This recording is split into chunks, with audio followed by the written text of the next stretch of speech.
All right. Let's see. It's 5:30 in the morning, and it's time to do some trucking, mother trucking. See where we're at here. Hold on. Make sure this is recording. It is. And I don't know that I can do this with music in the background, so I'm going to pause that because I have music going in the background, and I don't need to hear it. Anyway, I'm gonna do some trucking, man. I don't care.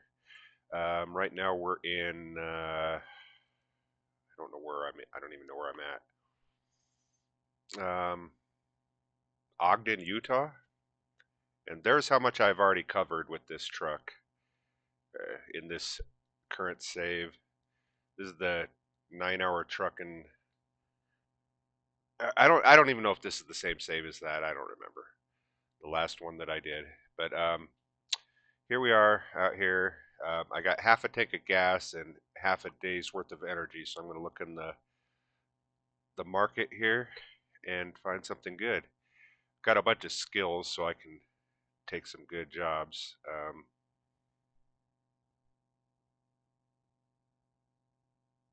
I don't know if I want any of these. They're not paying well enough. Okay, where do we want to go here? That's really the thing. This is a road trip, so where do we want to drive to? Redding, California. California sucks ass. It really does, man. You go down there and it's just, yuck. Go to San Antonio, Texas. That'd be a nice long trip. Look at that. I think that'd hit a bunch of new places that I haven't been. Down here through New Mexico, and then through Texas. I think let's do that. We'll go to the Kenworth trucks and yeah, because I'm a Peterbilt and we're going to deliver some Kenworths. That makes sense.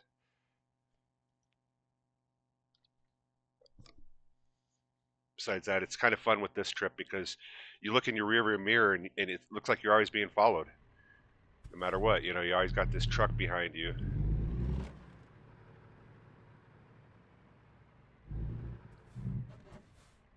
Okay, I got to get the flock out of here first, which I think is over here in the corner.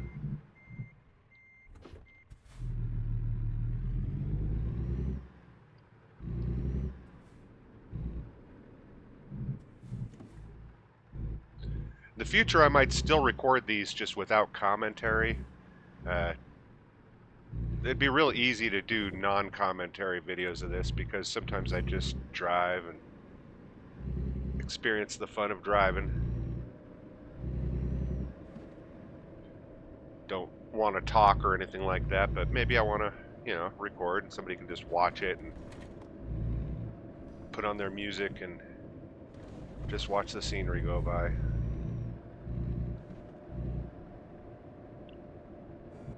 Utah, the Mormon state. Over the railroads. Go over here. Yeah, this was kind of a maze getting in here. I remember I had a tanker full of explosive stuff back there. Didn't want to blow myself up. Oh wow, he doesn't have a stop sign. Or he has a stop sign, I don't.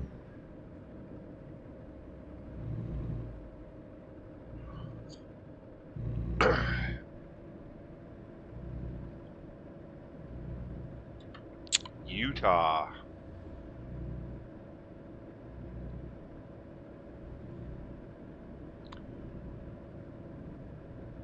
Alright, I need a cigarette. There will be pot smoking and cigarette smoking. It is definitely going to happen.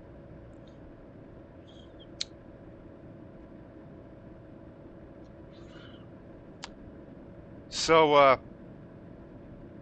I don't know if I should do it in this video or not, but I like to every now and then, go on a little bit of a political rant, to stop truck. Because, I don't know, I think you kind of have to say something these days, if you're not saying nothing. Everybody sits around like, yeah, the world is this way, but what can I do about it? And it's like, well, The worst thing you can do is to just shut up, you know, to be like, well, I can't affect it, so I'm not going to say anything or do anything. And apathy, you know, that's you gotta stay out of the apathetic trap. That the forces that are working against you want nothing more than you to stop participating. You know, just that's what they want, and that's why they shout at you. That's why they yell at you. That's why they threaten you, because all they want is your silence.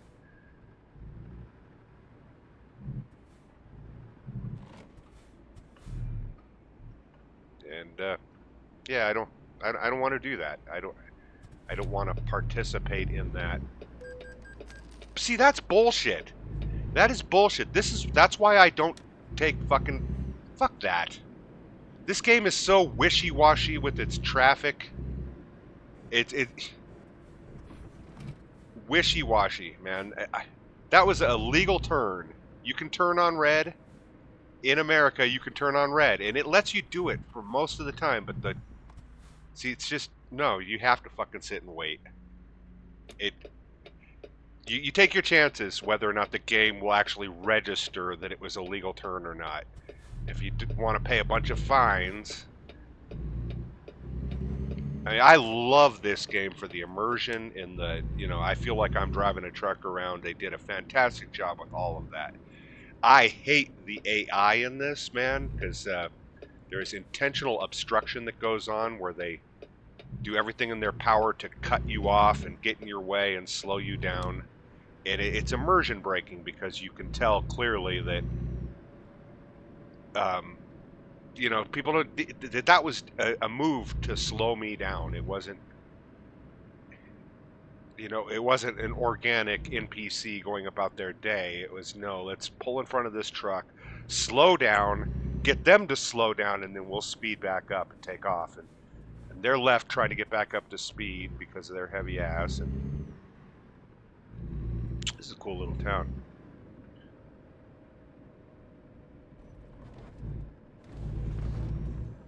But that's my third ticket now. I also got a crash off camera there where I ran into a railroad.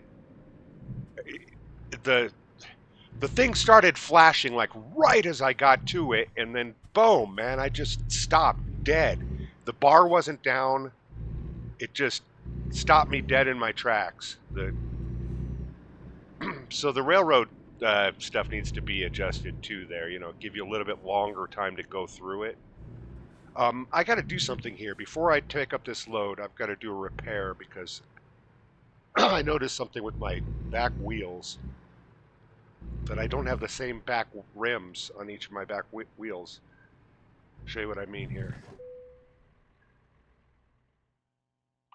Oops, wrong. I did not need to repair. I went to truck configurator, this right here. Okay, back wheels. See, they're two different rims. Like this one right here is, I believe, the Progress paint, but this one's not. This one's still the standard paint. So switch it to that and then give it the color of this.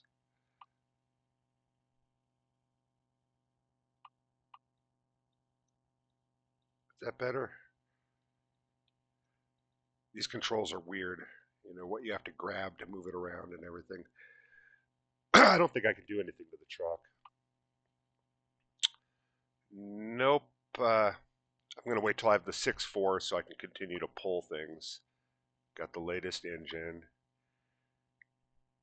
Got the 18 speeds. Cool paint job. Anyway. No, I don't want to cancel modifications. I want to confirm order because I want to fix those. And I should probably get new wheels too because I noticed the wear on these are getting to be kind of down there. So I'm probably going to replace these. $200.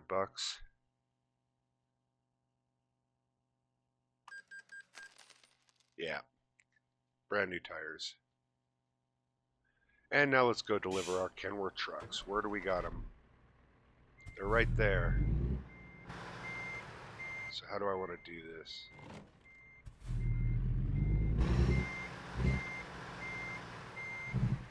Guess I can't keep backing up that way. Oh, I know how to do this.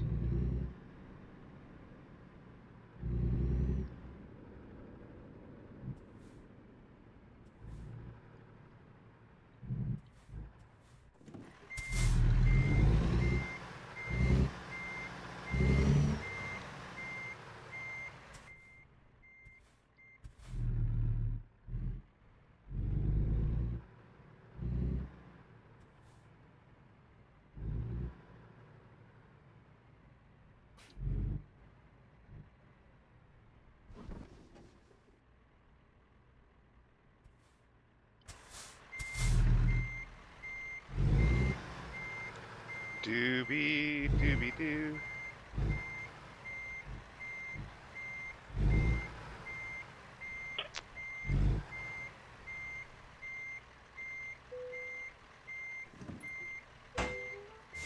All right.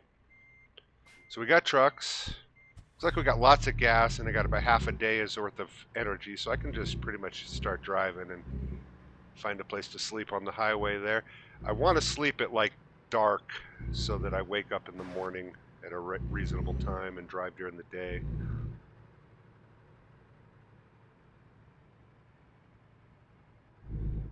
These trucks aren't that heavy to travel with, but they do have a long tail, so you kind of got to watch that getting around things. Right now I'm just trying to get it around.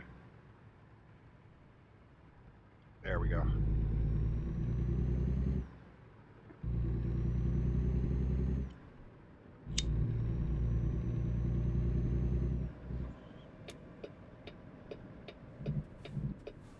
Got to watch these corners because cars will creep up on the inside lane there and you'll clip them. I've had a dinger like that before.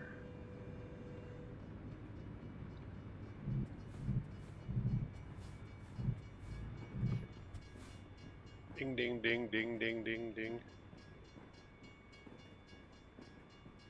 Watch Netflix. I think there's immigrants inside those containers there.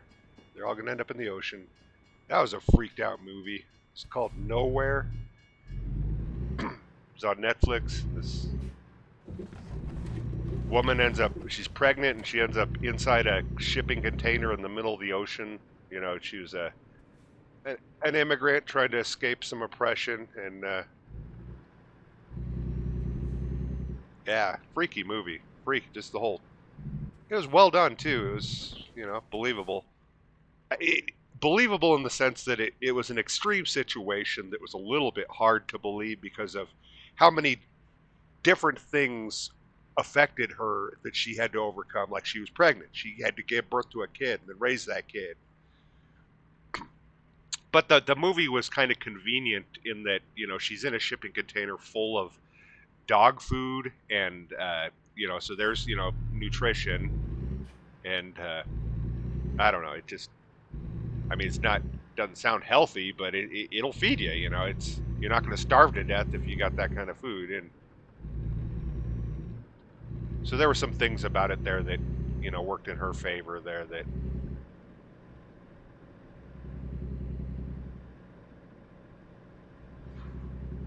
so I don't have anything to say about Ogden, Utah. Been a long time since I've been here.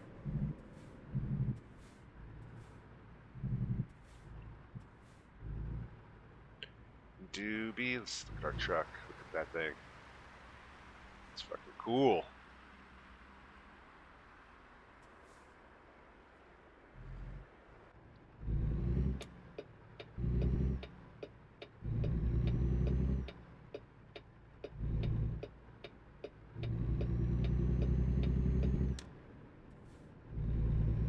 We'll stay out here in this lane.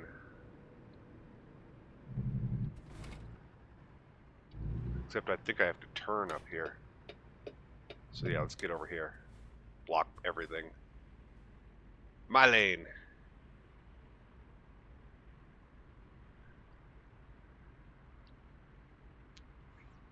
The one nice thing about this game is that the world does kind of revolve around me in here. That there are things that the cars do to obstruct you, but there are also things that they do to make allowance for you that wouldn't happen in real life. Like you can pretty much always merge right onto the highway. That even if there are cars around, they will make a gap for you. Um, those kind of things.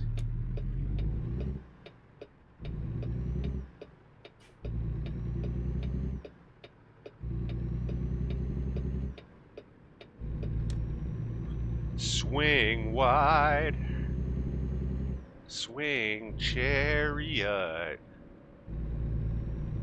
bringing these Kenworths home. In my Peterbilt, I think that's so funny. It's like if you want to get a bunch of Kenworth trucks from point A to point B, you need to get a Peterbilt.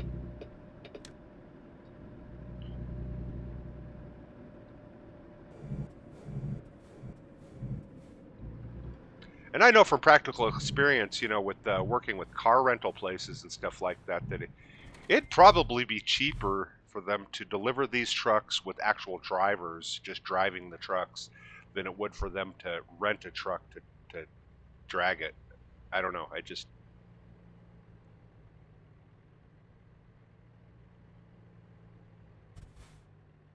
That's what I would have done. Except they probably don't want the mileage on there. They can sell 0 mileage trucks back there.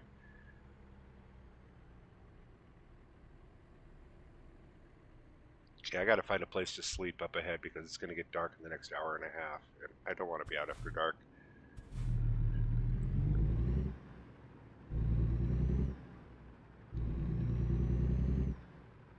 So let's look on the old map and see what's up ahead. Okay, we're going to be going down this highway here. Down here, maybe?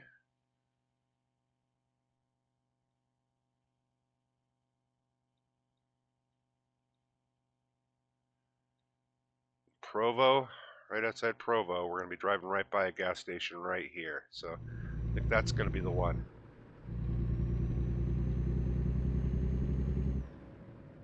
That is where we will sleep for the night.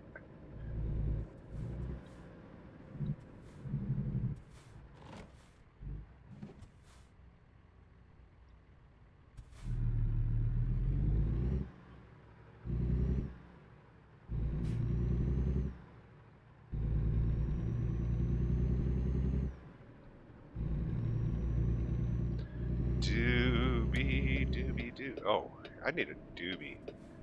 The weed I got is just garbage, man. The last the last bag was really great, but this bag is not so great.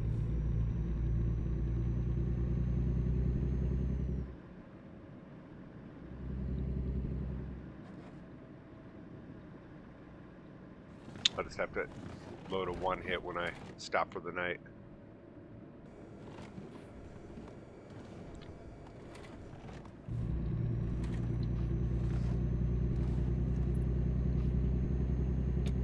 See, like this truck back here. Cut right out in front of him, no problem.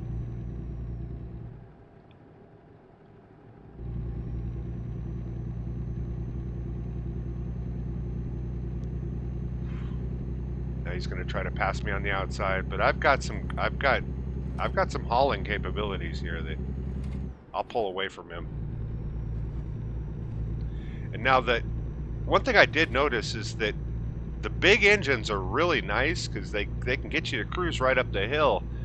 But I also noticed that it means that you're encountering traffic more, you're coming up on the ass end of traffic more, and it's more of a hassle. You have to go around things more often and stuff. It's, you get on a hill and you're able to pull it, but they're not. So you catch right up to them, and I should probably turn my headlights on.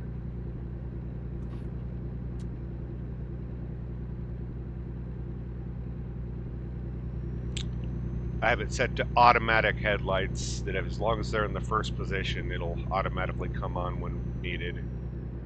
It's just easier that way. I mean, I would like to be able to do it all myself, but the game is too glitchy about that. As far as like, you know, it's 6 o'clock in the evening and you get a ticket. You know, you can totally see outside, but the game's like, no, you should have your headlights on now, and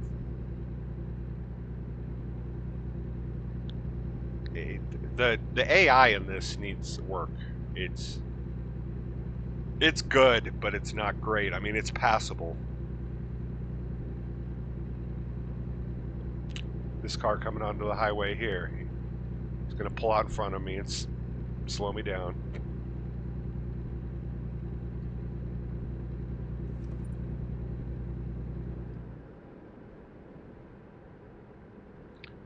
Doobie doobie doo. So where did this start? In Ogden? And we going to what? San Antonio. And here comes the darkness.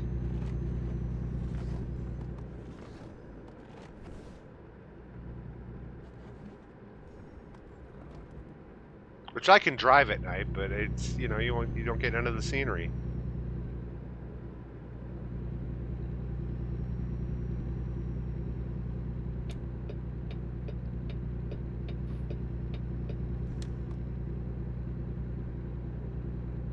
Okay, you got around me. I got around you. We got around each other.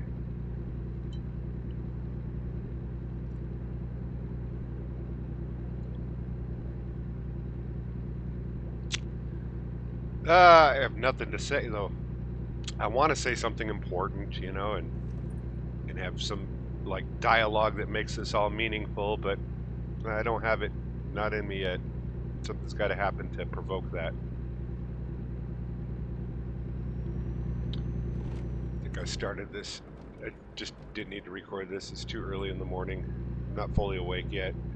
Definitely not high enough.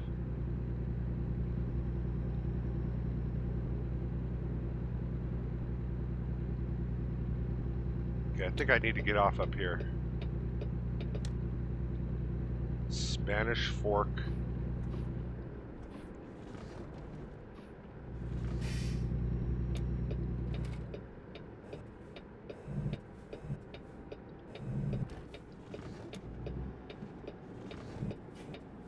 Actually, I can turn from the outside lane. Turn signal. Click, click, click, click. Don't need to hear that all day.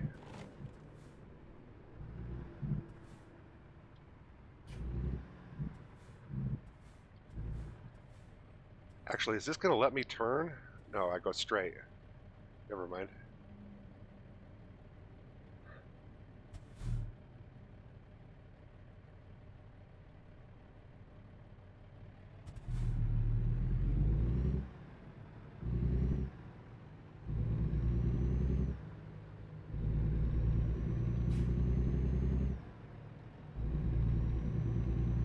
See, I got more pulling power than he does.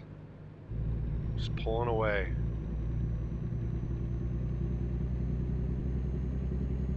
My engine brings all the boys to the yard. Oh, look at that, a water fountain down there.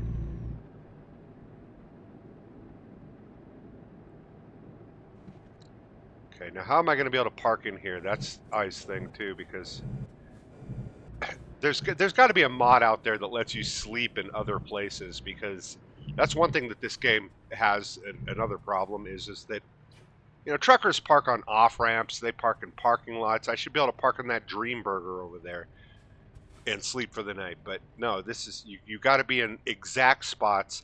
And sometimes, you know, you pull into these parking lots and you got to, you know, drive around a bit until you find the spot in the parking lot that lets you actually shut it off. It looks like you can stop, but no, you got to keep driving a bit. It's maneuvering your trailer around, positioning. It's kind of dumb. But I learned a way around that, and the way around that is to just drop your trailer in the middle of the road, and go park your truck, sleep for the night, and then pick up your trailer in the morning. Traffic will drive around your trailer. You can just leave it right in the middle of the road.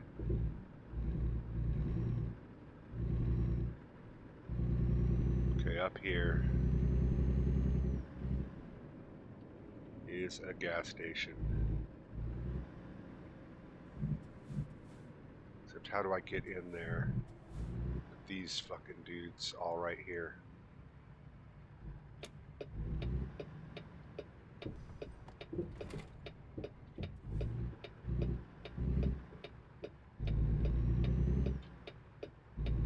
If I can just sleep right over here. Nope, it's gonna make me. See, this is what I'm talking about. It's like I should be able to sleep like right over here. Right here. I'm out of the way. But no, it's gonna make me go through the whole motions. But since I have to do all that, I might as well get gas now and then reline up. There's got to be a way to do that. There's got to be a mod out there that lets you sleep anywhere. Because I get what the game is trying to do, and it's nice, you know, to have recommended places to stop and stuff, but it's just entirely too picky about that, and it doesn't let you. Yeah.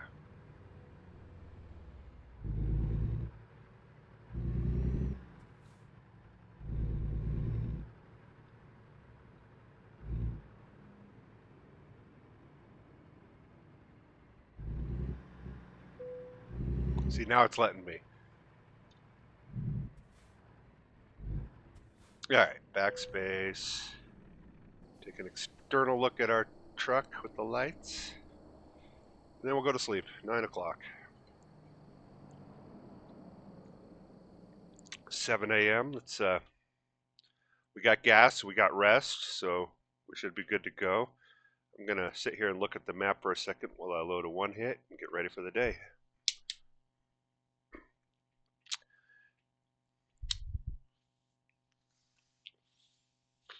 Oh yeah.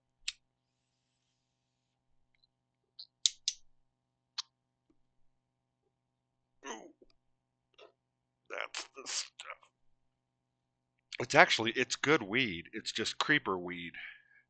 It doesn't give me the satisfaction when I take the puff. It gives me the satisfaction like 40 minutes later, and I end up smoking it like one right after another, and before I know it, it's like, whoa, I'm really fucking high. And that's what creeper weed does to you. Is it, you know, it reminds me of this time that in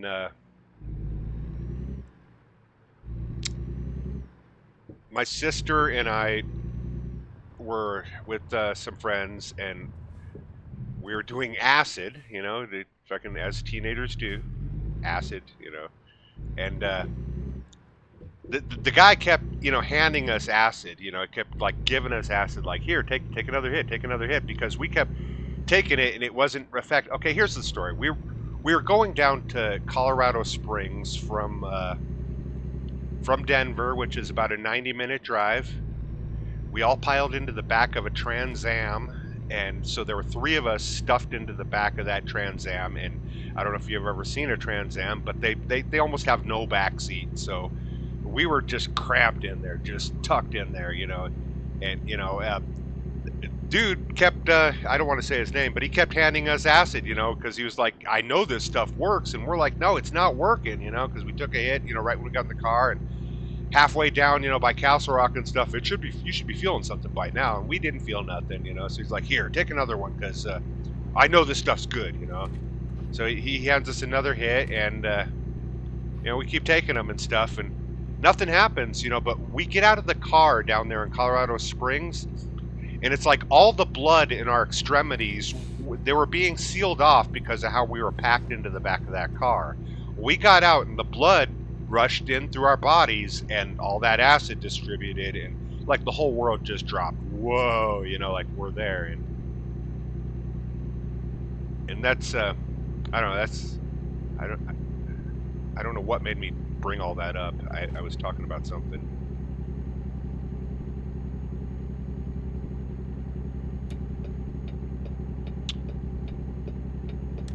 Anyway, we tripped our balls that night. I don't know what brought me into this conversation. It's been a while.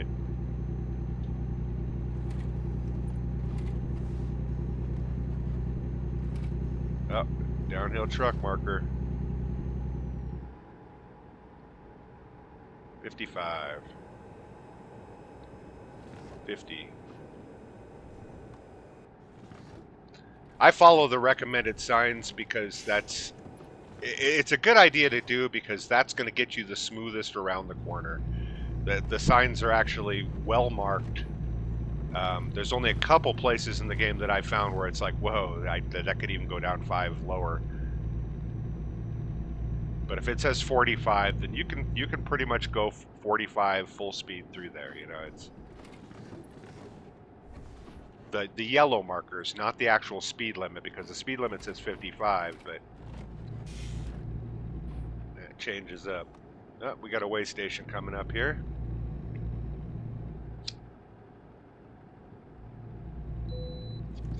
They don't care. They don't care. They're like, you're good. You're good. Get those Kenworths on. Oh, I've been through here. I've seen this before. Seems like I have.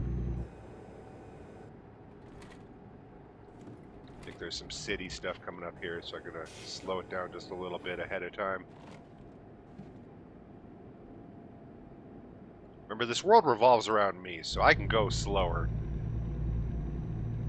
That's not a problem. It's when you want to go faster that you start running into problems, where things start roadblocking you and stuff. 100 North. That's definitely the way I would name my town.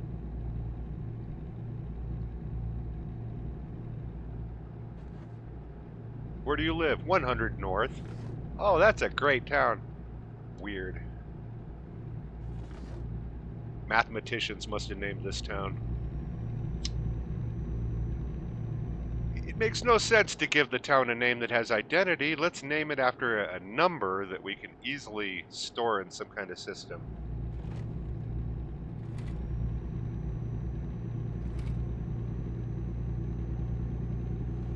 Looks like there's a Kenworth dealership right over here that I could driving by.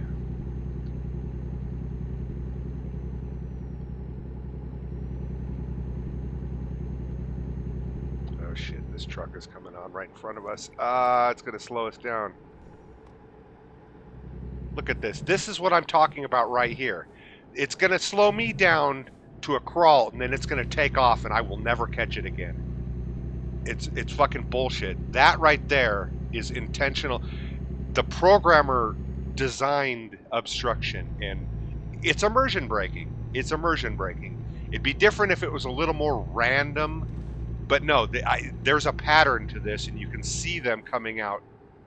Like, my whole thing here is to fucking slow your speed down just for a second, just long enough to make this interactive to you. It's bullshit.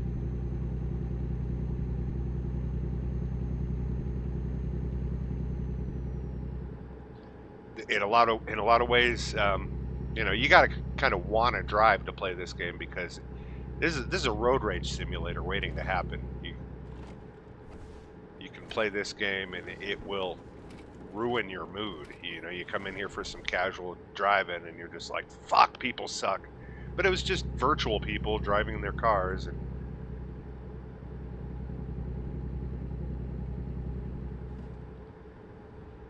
should be getting to New Mexico soon.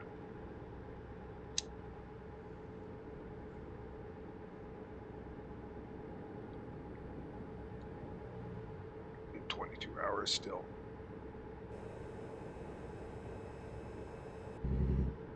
I guess I can do 65 through here.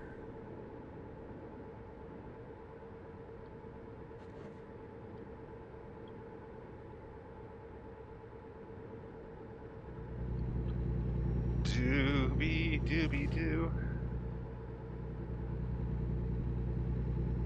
Okay, what's this yellow sign say? 55, so we'll go 55.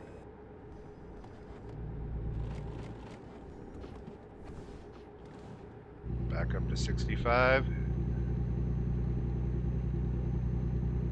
I have my cruise control hotkeyed to the shift and control down in the corner, to where I can just tap them down twice, and, you know, I'm down 10 miles an hour. And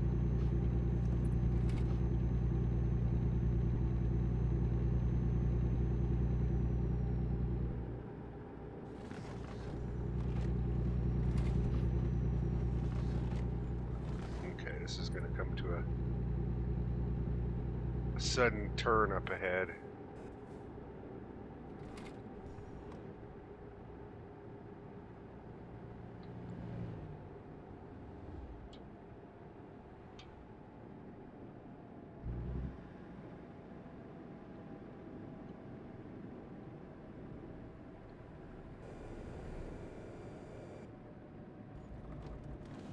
It said 40 through this corner, but I'm going to go 35 here because it looks like a little sharp.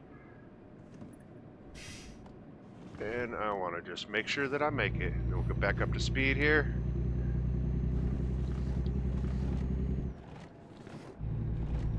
So you can come right out onto the highway. Merging is never really a problem.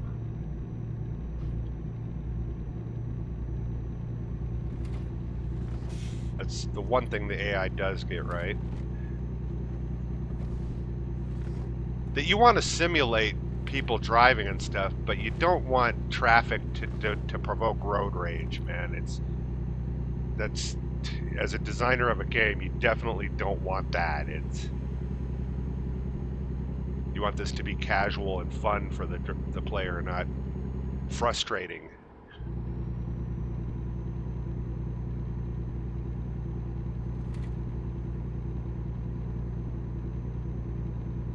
Looks like we got another turn coming up here.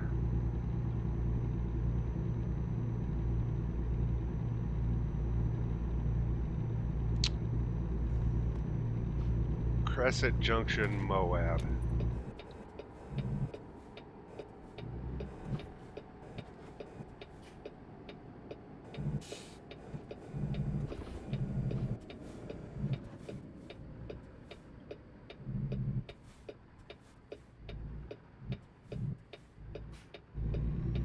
Fuck you, car, I'm coming.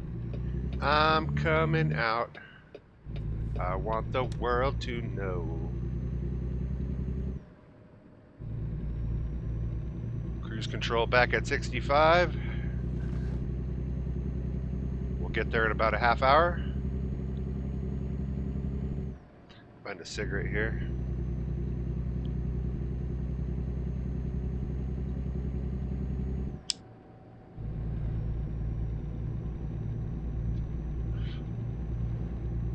Oh, we're gonna go through this part. This is gonna be 45 miles an hour through here, up here, and it's basically non-stop town for a while. It just goes around and round and round town. So I'm just gonna set it to like 40 and just let stuff pass me because I don't want to have any wrecks in here. And it's casual. I know that it just kind of goes back and forth. You should probably get in the middle lane.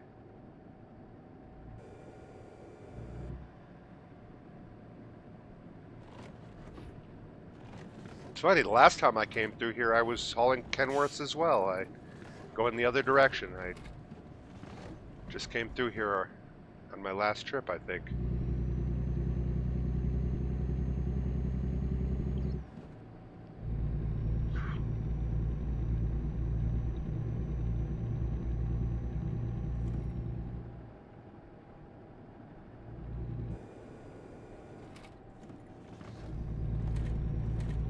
Colorado River.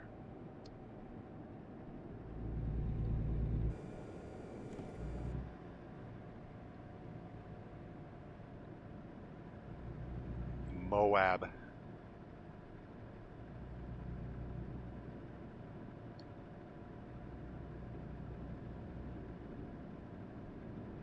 Utah's cool. It is. I mean, I wouldn't want to live there because I'm not a fan of their politics, but visiting there, it's a beautiful, beautiful fucking place.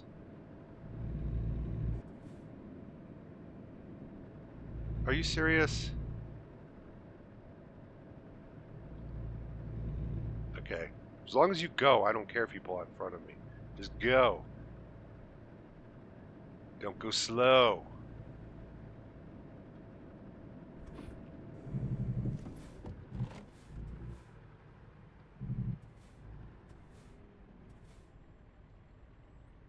Hamburger. There's a So I would say hamburgers. Yep, you can get hamburgers right over there. Hamburger.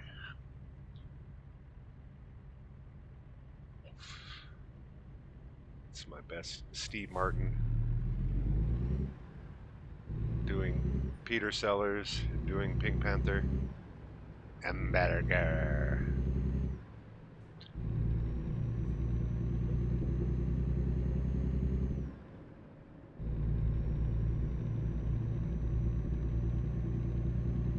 Super juice.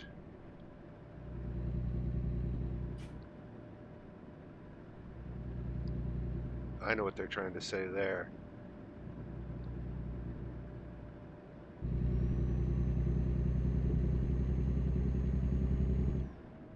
All right, we get our lane back.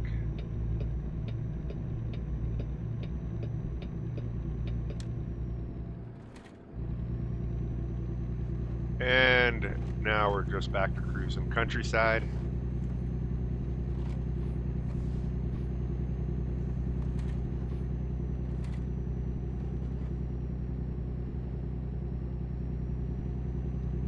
Looks like there's a photo op up here. I want to hit those. I'm trying to hit those for like completion, but they're hard to get into. And you know, every time I pass them, I'm usually like on the roll with a big load, and it's just like, you know, fuck it. I got shit to do. Can't be sightseeing.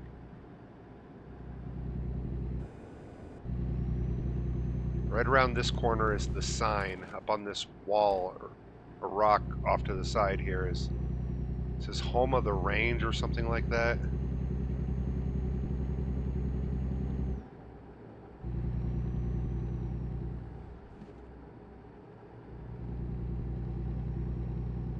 I don't know. I can't sightsee. It's behind us.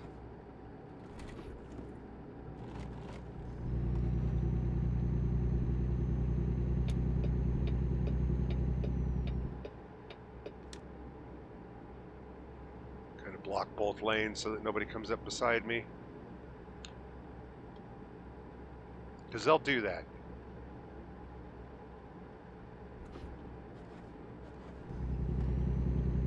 Ah.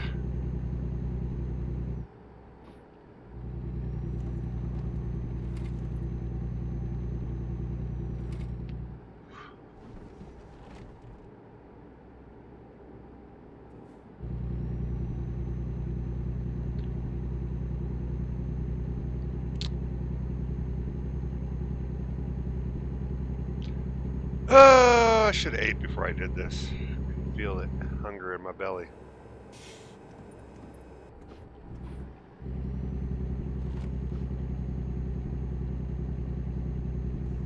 Still, this is a nice little diversion because I'm doing other projects, you know, and this is nice to just go in and do. And it's not a whole lot of figuring things out. You just kind of follow the road and react. So it doesn't require a lot of mental energy. It's nice to chill. And I've been making my own game. I know I put videos up for that. That was a tower defense, but I've kind of branched away from tower defense and into some other genres that I like, and that's where I'm spending most of my time these days is making that game. But I try to play a couple hours of gaming every day, you know, so because that keeps it fresh, and it also helps it because, you know, when I do a lot of coding, I end up seeing the code in my sleep. I need these breaks just to break up my mental imagery, you know.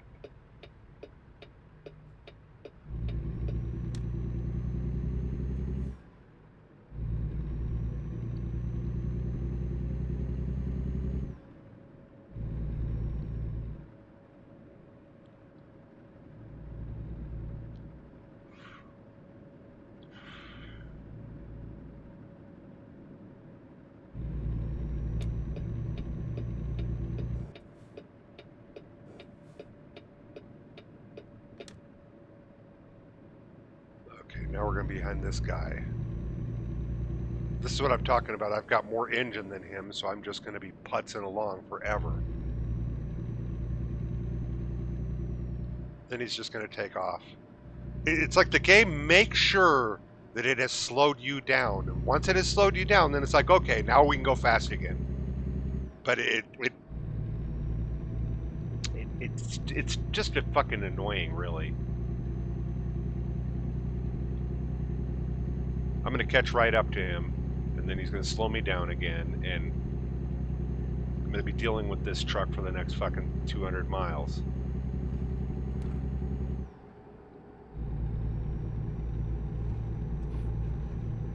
See how quickly he pulled away, but now he can't seem to fucking get full speed. It's just disturbing. Hey, we're in Colorado. Hey, we might be going by the Four Corners here. Oh, no, I'm not going to be able to.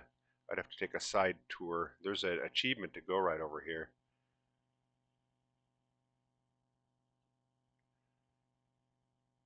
I don't think so. Some other time. Maybe I'll do a sightseeing video. I just go around. No trailer. Turn off traffic fines and do 100 miles an hour between them.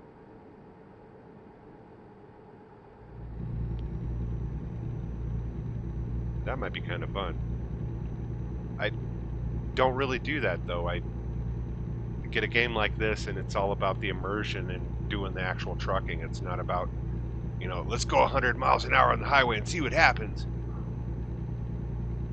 Which a lot of people do with these games, and I can see that. I mean, I get it, but I play games like survival games and these types of. I'm looking for immersion. I'm looking for a couple-hour escape where I feel like I'm doing the thing that I'm doing in the game, and I'm not looking for just let's goof off for a couple hours and just totally destroy the game's mechanics. I'm trying to play the best game within the game mechanics that.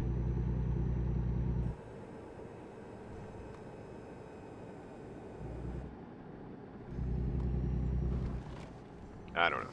To each his own. Everybody play how you want to play it.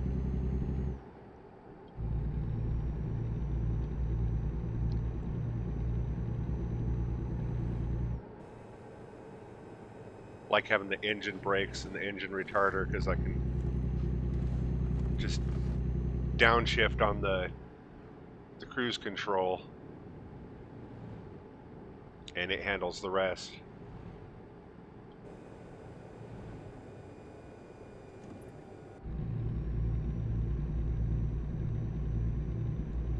Going down to 35 up here.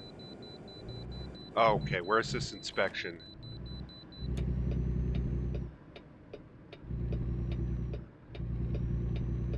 Way station 3 miles. So I got to go 3 miles out of my way. I'm supposed to turn here, but I got to go all the way up here. This is bullshit.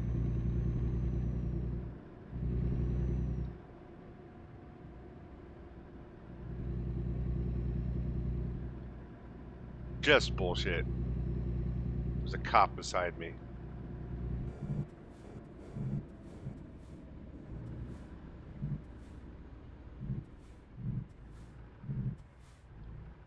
Thank you.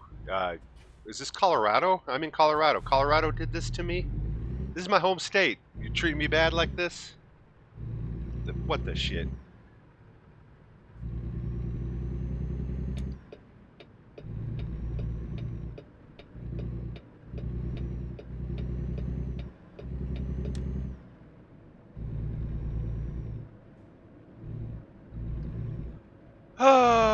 This is going to call for more pot. I'm going to have to smoke some more pot here at the... Oh, stop! Come on. Why are we stopped out here? Red light up there? Is that what it is?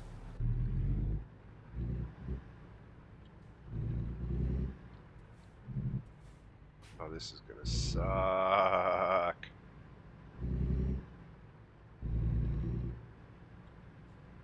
We're not even going to make this light. It's going to be another light.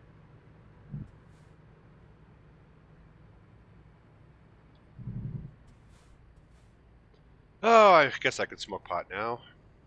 Now would be the time.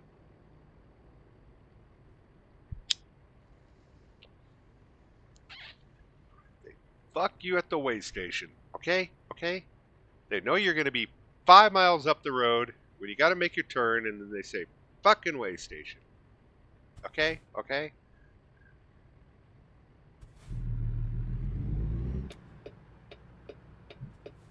God, this sucks.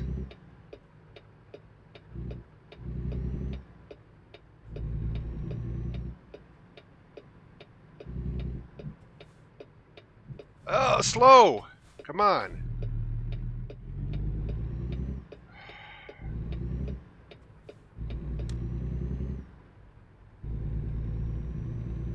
Sometimes I think my keyboard problem affects me on that, like it doesn't register the full stop. This is some bullshit.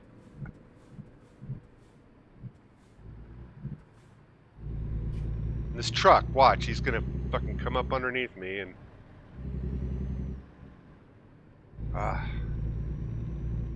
like, why play this when it's so aggravating? Because it's only aggravating when you're dealing with this.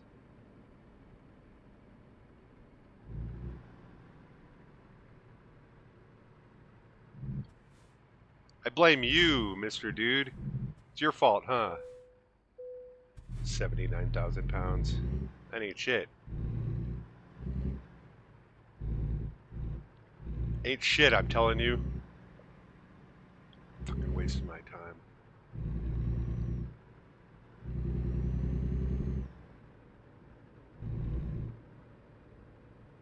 Nobody gonna waste my time. Nobody gonna slow me down. Oh no. I got to keep on moving.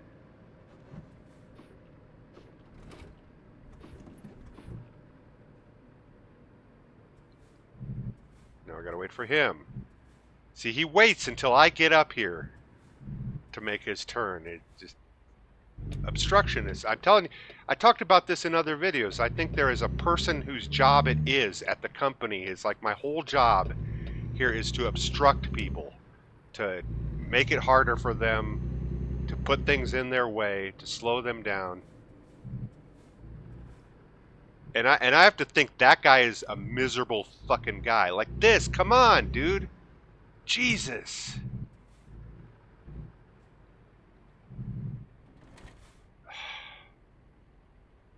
The guy who programmed that is a miserable guy. I mean, like, can you imagine going to work every day and your whole job is to just ruin the day of the player?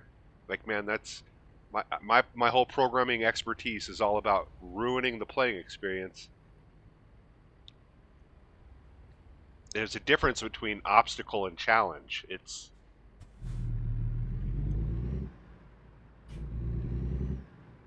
the challenge here is dealing with a rising blood pressure as you. Yeah, that's the challenge in this game.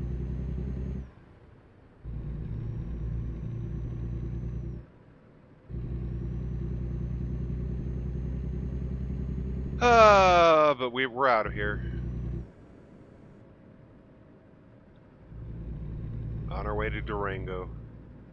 Durango, Colorado. Down in the Four Corners region.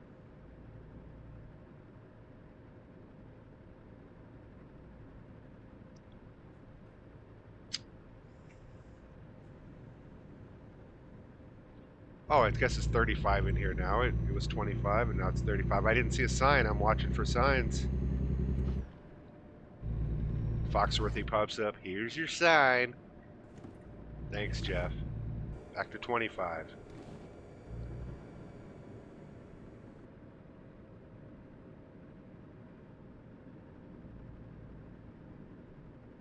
What a quaint looking little town.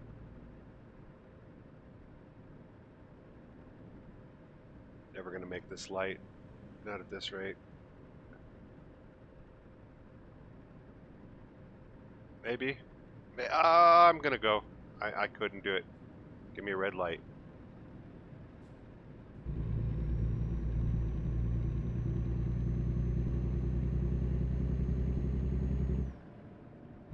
It's like a nice hotel or something.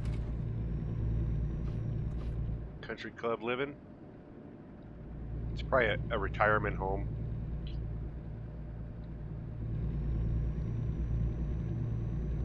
Okay, now we're all going to go down to one lane and be stuck in a traffic jam for a half hour. Intentional obstructionists. Oh well.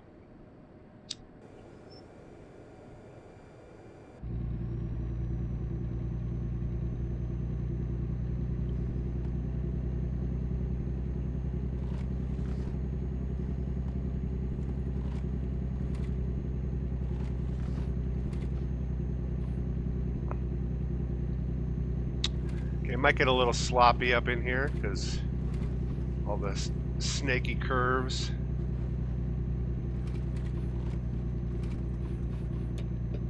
Oh, great.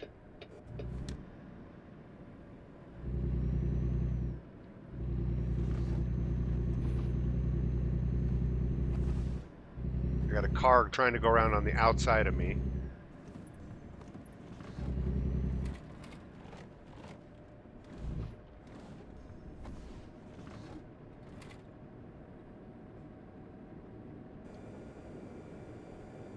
It's just fucking ridiculous. God, I can't even cruise control it because it gets going so slow.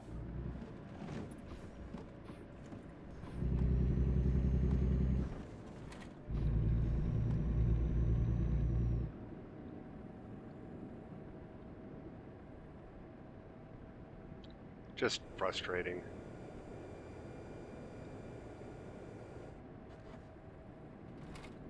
They put these little go-arounds, you know, like these little, but they're too short. There's no way you're going to get around in that one little, you know, mile stretch.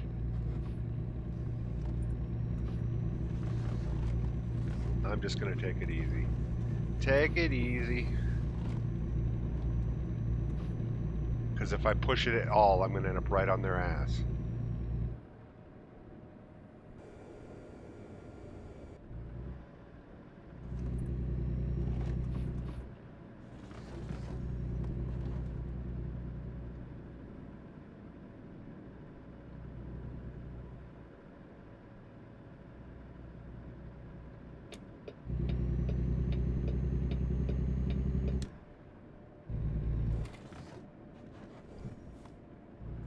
And here we go on a corner.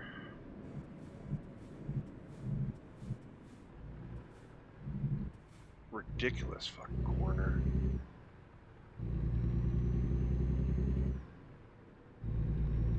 How do you make it through there with the big rig? I mean, you know, wide load.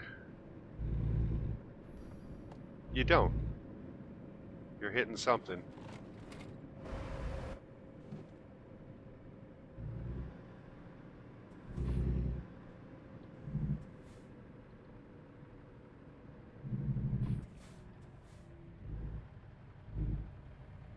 Go around some of these foos. I pity the foo.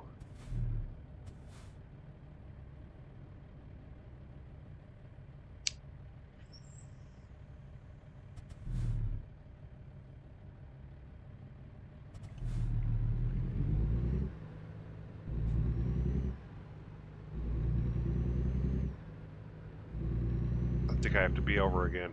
I'm gonna jam this guy. Ha ha ha ha. Made him stop. Fuck those. You can do that too. If you get them behind you, you can cheese the AI to get out of your way. Just kind of go over into their lane without hitting them, and they'll back right off. As long as your nose is farther along the plane than theirs,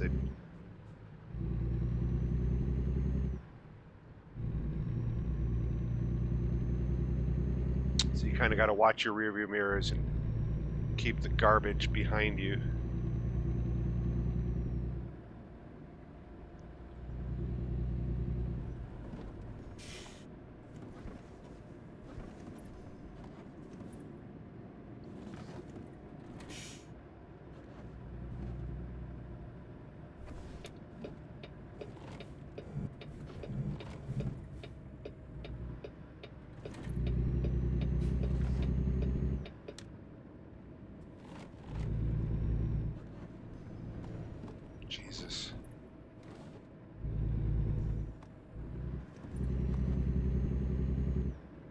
This is no way to travel.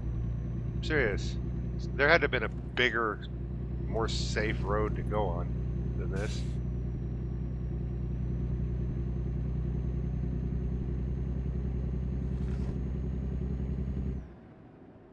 See, now we're going to get a passing spot. I'm going to stay in this middle.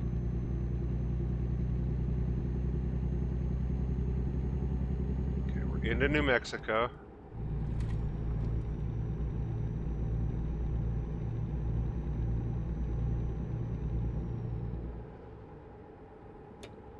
I guess I can get over. This is longer than I thought it would be. I thought it was just going to be a quick little passer, but it turns into a highway here.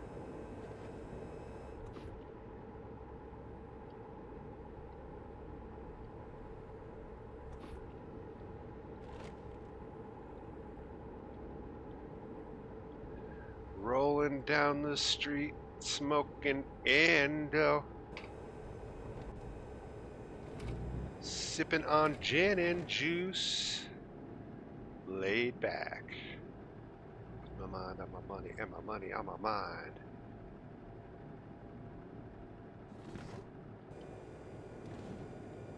I'm just going to drop to 30 like that. Now I'm going to get a speeding ticket because my engine won't catch up.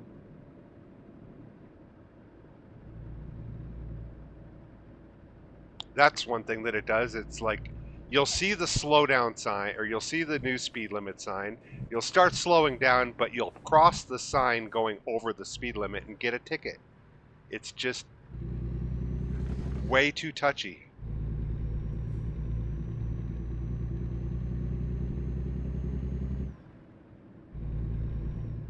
But I don't want to play without it. I mean, this would be boring if I had no fatigue and all the things that make trucking. Okay, I guess I can smoke pot because it's going to be a minute here.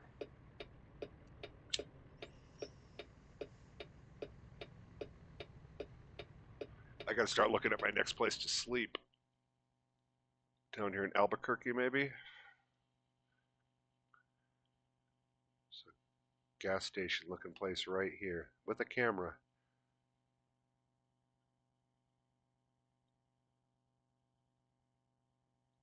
What else do we have along the way? Down here, maybe? Okay, looks like we got a couple of places up ahead. In Albuquerque and Tucumcari.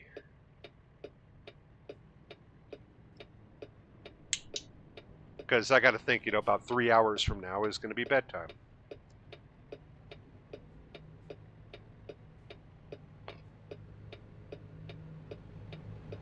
I like the blue on that truck. I was thinking about making my fleet that color. I don't have any other drivers. Have enough money to do it, but I just haven't got around to it. That color right there, that blue, I like that. Here comes another one. There's a whole bunch of them.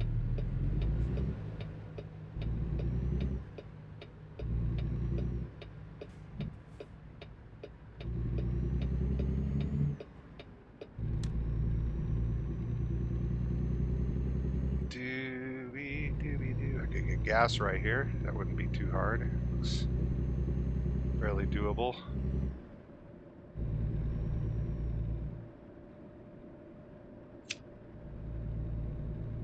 That's just a mental note for future, that if I'm coming through here, I can get gas. That some of these places, yeah, you can get gas, but it's like compact and a pain in the ass.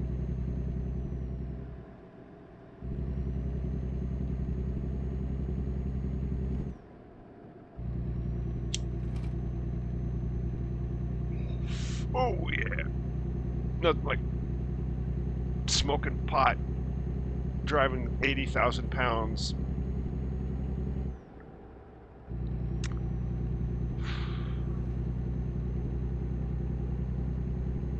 I don't care what anybody says, that pot doesn't affect everybody the same way, and I know that all your alarm bells are going to go off when I say something like this, but it's totally true.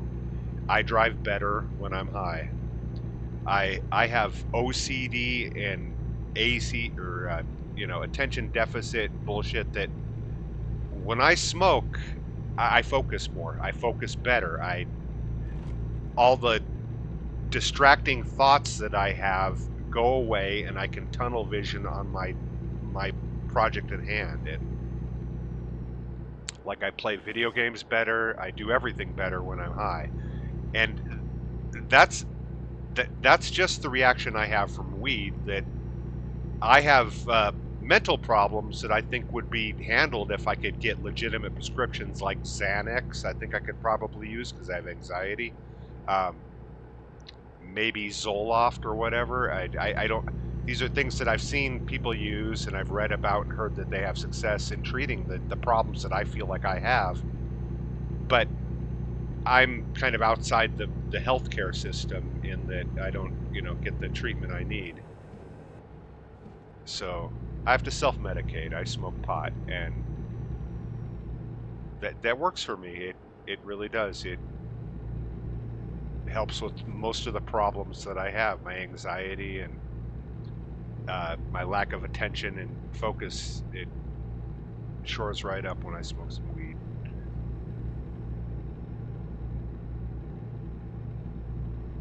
And it affects people differently. That 9 out of 10 people will say when they get high, "Well, man, I'm mellow now," and they'll slow down.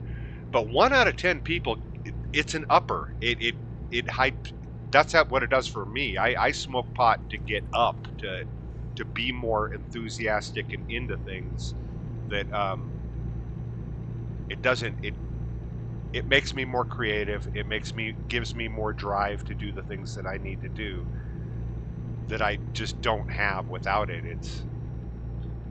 And I think I come by all that honestly too. I was born in 1973, and from a period of like 1965 to 1973, American doctors were giving pregnant patients alcohol to inhibit early pregnancy, to slow that down. My mother was 2 months, still 2 months from delivery date when she started having labor with me. I was supposed to be born in October, but instead I was born in August. And yeah, when she went into the hospital there, they got her drunk as shit. I mean, drunk as shit. So I was born super drunk. Had to stay in an incubator for like 21 days. I only weighed 4 pounds, which is like 3 pounds less than healthy weight. Uh, eh, I believe I have birth defects that don't show up. I believe I have cerebral palsy, but it's just minor. Okay, you'll see people walking around with like a gimp leg or a gimp arm. Well, I don't have that. What I have is I have one leg that is longer than the other and scoliosis in my back. You'll see people with like one eye that's like pointing out at their ear. I don't have that, but what I do have is a lazy eye. If you look at it, you never know it, but this eye's not focusing and never has. That I have monocular vision when everybody else has binocular vision. Um, I was in speech therapy. I couldn't say my S's, and I had learning disabilities until like the 5th grade. Um, all of these things are consistent. I had to wear an eye patch to correct my eye vision. I had to wear a boot because the one leg was longer than the other. So the doctors knew back then that I had these problems, but nobody connected that they all might be related to this birth defect. That the fact that I was 2 months premature, and that yeah, and born drunk and low birth weight, all of that. So nobody put that together, and I seem highly functioning, like a highly functioning autist. That I can. I think I might have some of the autism. A ex-girlfriend of mine said, "I think you might be on the spectrum," and it blew my. It's like I'd never thought that, but looked it up, and it's like I have all that. The lack of eye contact. I have an extreme hyperfixation with music, and sound to where if I hear a beat or a rhythm, I will play it in my head for hours after I've heard that rhythm. And I think everybody does that to a certain degree, but I think I'm extra sensitive to it. Even when I was a kid, my parents used to say that I would go around screaming at everybody to stop singing whenever they would play music or sing and stuff. I had like an angry reaction to it. I don't know.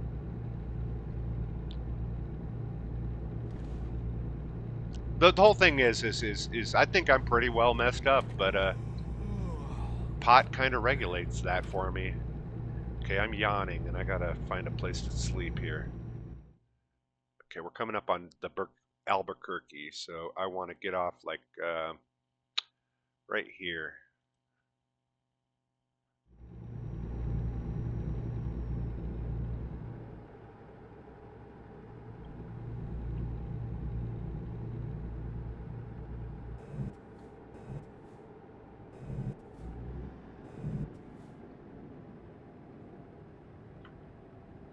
I think I've always had learning disabilities, but what I do have is, and this is what makes me think autism, is I have a high degree of retention, which means I remember things incredibly well. I am slow to understand concepts, but once I've got them, I almost never forget them. And what that has developed, now being a 50-year-old man, is an educational shorthand where I I, I learned things at a normal to sometimes faster rate than the average person because I have developed these shorthands of using the information that I've gained before it. It's I don't know. It's like I have a real slow time learning, but once I've got it forever.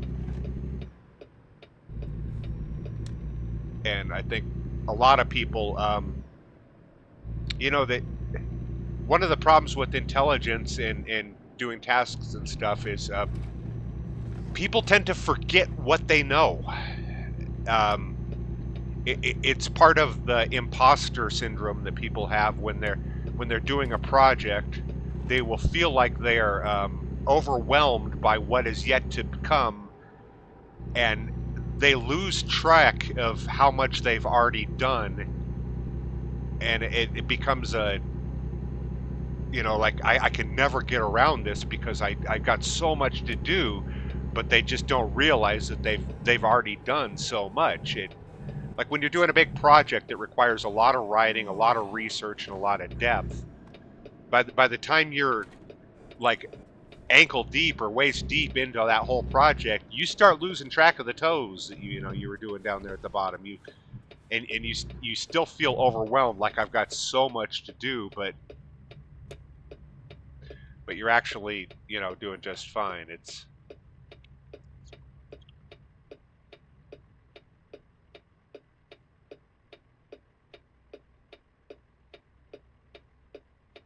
I don't know what I'm saying.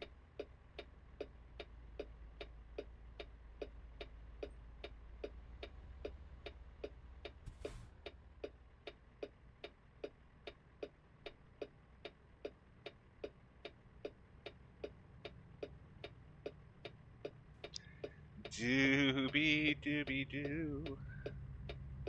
All this so I can sleep. I'm red. Red, people. Come on, I'm red. You don't want me hazing out, fading out.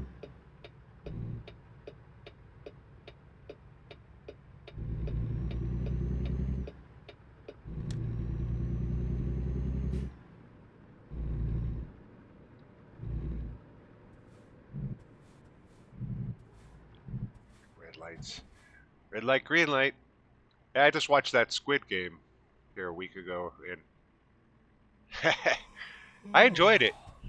The hype is kind of justified around that one. It was I would call it a much smarter, a much smarter version of Hunger Games.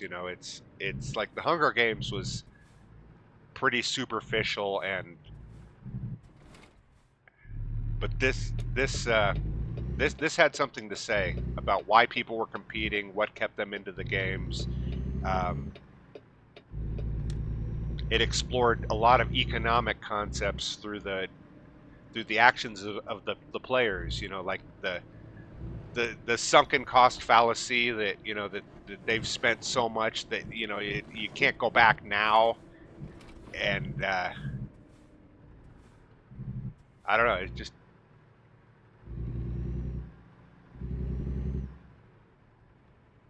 pretty good show, really good show. Looks like there's the gas stations. Okay, I'm gonna come out in the road here.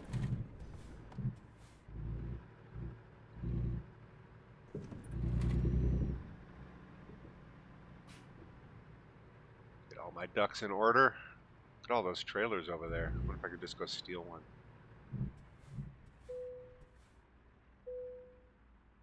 Backspace. Yeah, I know, buddy. Yanni, Yanni.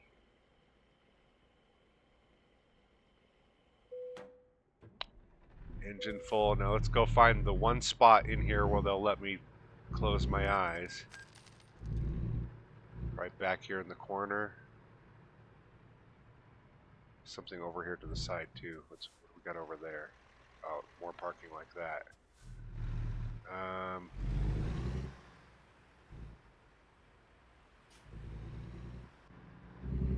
I have an idea.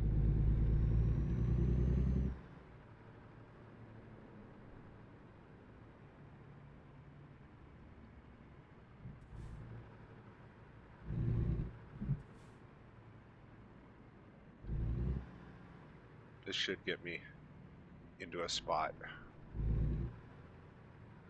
Like right here. See, this is bullshit. I should be able to stop right now. I am in the spot. Fuck, I hate this. What am I missing here? There. No, see, it's still telling me I'm tired. I'm in the fucking spot. This is bullshit. This is bullshit right here. This needs to be fucking fixed. I makes me not want to fucking play this. The fact that where do I fucking park here? Oh, I guess right here is okay. You know, but over there wasn't. Here is good, but over there wasn't. Stupid. Just fucking stupid. I'm gonna smoke pot. Got a long day of driving ahead. That's a good looking truck though.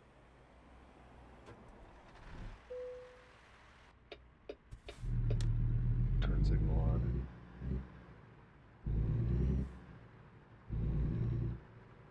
I've got to find them. There's got to be a mod out there that lets you park anywhere because, I mean, sleep anywhere. Because this is just out of control, broken. That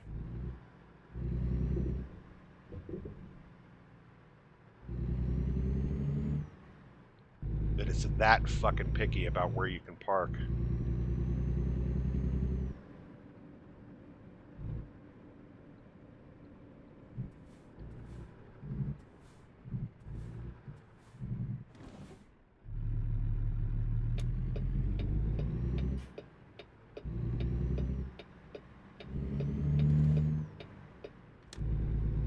Alright, we're out of here.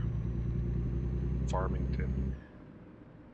St. Farmington. This is Albuquerque. The land of Breaking Bad. Oh, the land of red light. I almost drove right through it. Didn't see it at the bridge there.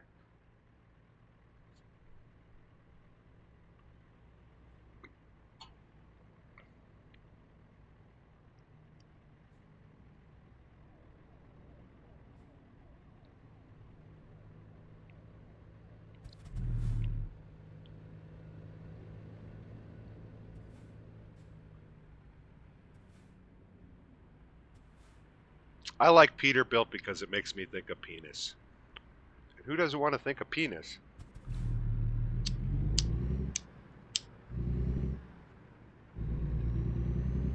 It's not just about penis. This truck was built by penis. Peter built this truck.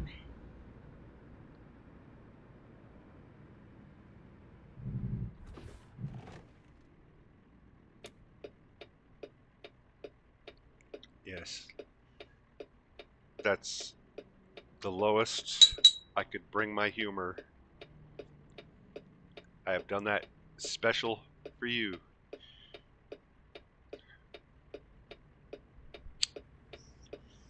No, Jim Brewer did a whole skit on that, and in a lot of ways it made sense. It's like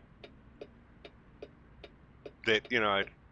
Who doesn't understand gay people? Because it's like, you know, uh, yeah, yeah, it'd be cool, two women making out, but fucking, who doesn't want cock? I mean, who thinking about cock all the time? God, I don't know. I can't do justice to his routine, but he did a great routine about how I don't want to be gay, but I'd love some cock, like cock all the time, man. Fucking cock, cock, cock, cock, cock. Yeah. Uh, I don't know. I can't do the light out of blue like that.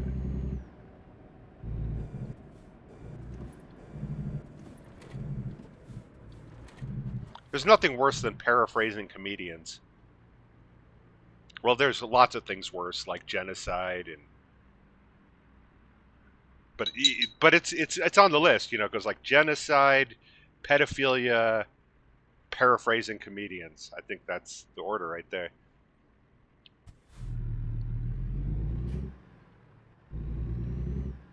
Listening to a lot of Josh Johnson, uh, correspondent from the Daily Show. Guy is he's whip smart and funny and got great delivery. He's got a shit ton of material too for being 35 years old. He looks like he's 16, but he's 35 years old. Real funny guy, very observant, and an excellent storyteller. He's a bit of a raconteur.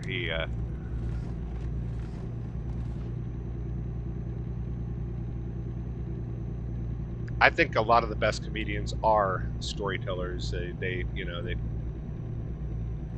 days of Mitch Hedberg one-liners. There are still people that can do that, but I don't think people. I think that kind of comes across as pandering. That the best comedians hide the fact that they're delivering comedy.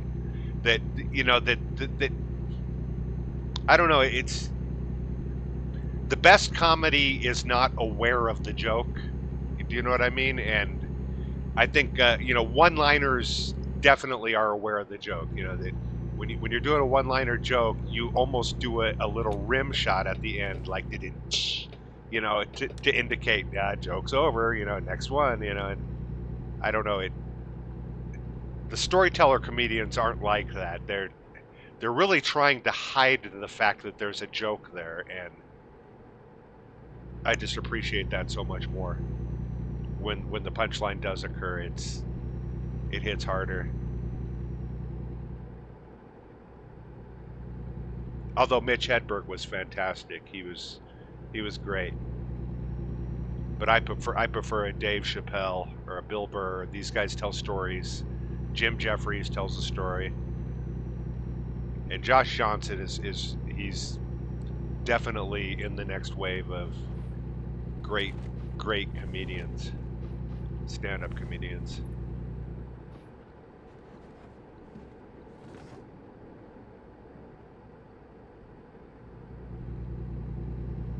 He's just got too much material that hits and too good of a delivery. He's going to be undeniable. I don't know about his Daily Show stuff. I think that's been a great avenue to get his voice out into the world, but I don't know that on that show he might be the fourth or fifth or sixth weakest person. This Jon Stewart, Desi is fucking amazing. The black haired dude is great. Of course, there's God. God, what's his name that goes around and does all the Trump rallies? Jordan Klemper. He's fantastic.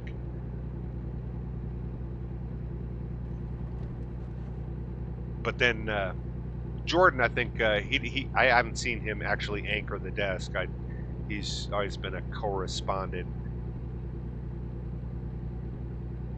Daily Show's never been better than it is right now. It's perfect. And I think nobody wants to say it, but I'm gonna say it, and I think that and I flat out love and adore and respect, and I watched it all the time when Trevor Noah was on there. But the show did kind of become a kumbaya for the black person, which ruined the Daily Show's universal appeal. And that the Daily Show was never meant to be about addressing one particular audience. But I think Trevor Noah did, go out of his way to highlight, you could go on there, and you're talking politics, so let's bring out, let's bring out Ludacris and see what Ludacris has to say about this. And it's just like the Dave Chappelle comedy, yeah. I might have some questions that Ludacris can't answer, and I don't know.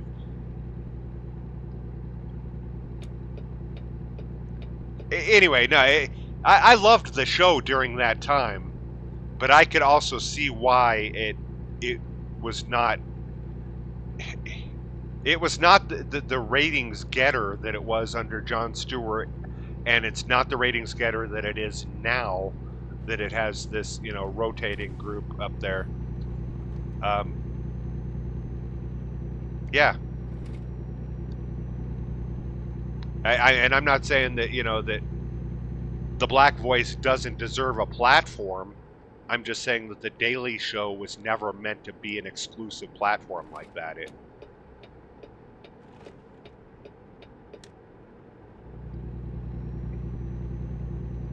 But I love Trevor Noah. I think he's a fucking genius comedian. I laugh at all his stuff, and his heart is in the right place and what he showcases and highlights and stuff. It's just I don't think it was, and that might not have been him. That might have been the producer saying, "Hey, we've got this South African fucking host. Let's highlight some African issues." And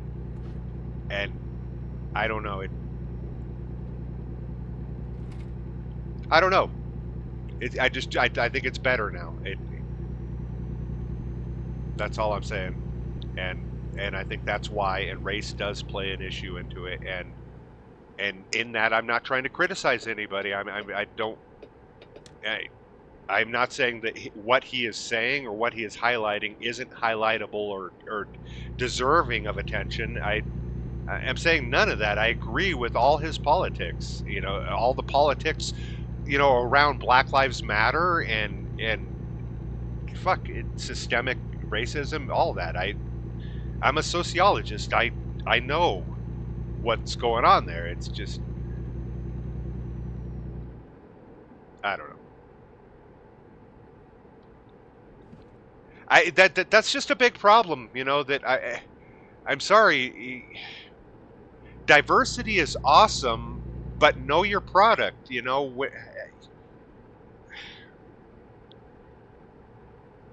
Like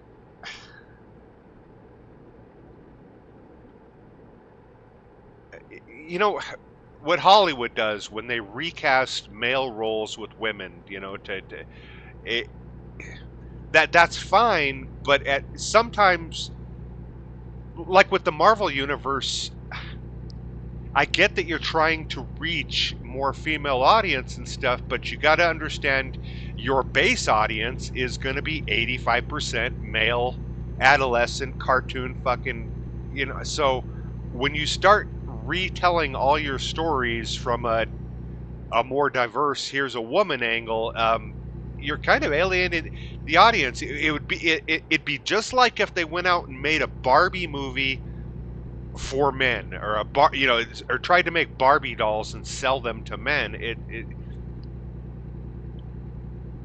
It's just not going to happen. You're not going to sell anything, and then we end up blaming, like, misogyny. Like, how dare these misogynists not go see this Marvel movie? And it's like, no, you're changing the product. You're changing the product and ignoring the main demographic that goes to see these movies. It,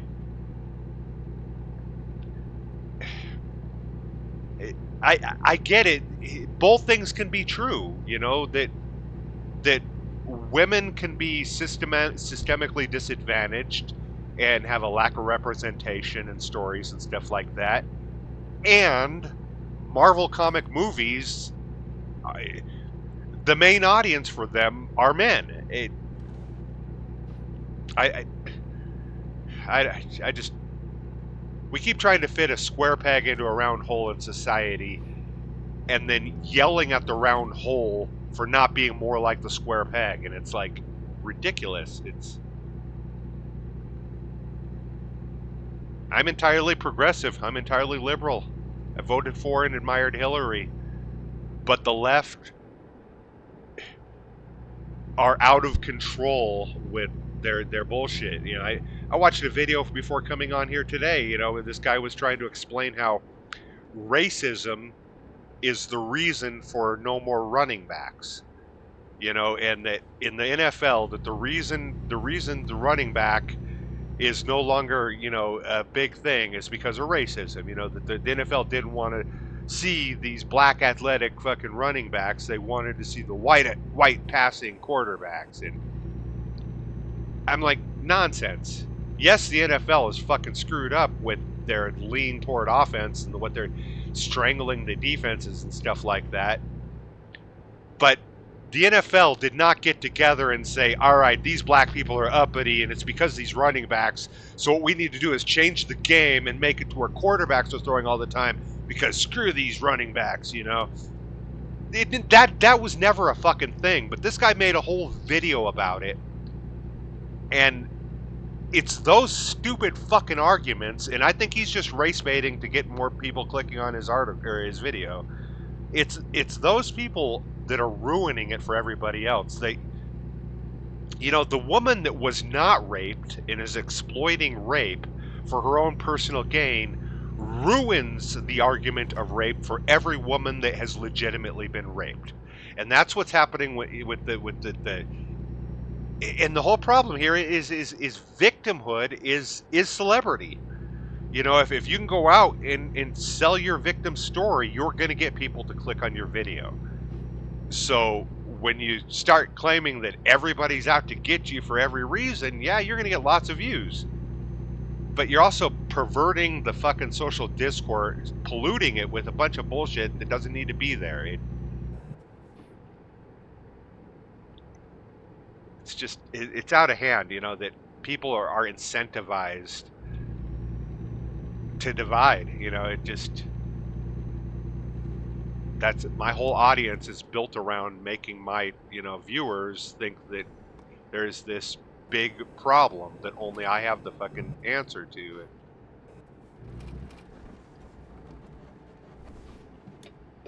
It's just out of control.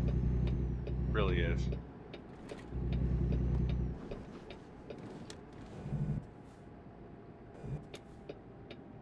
Oh, come on, car.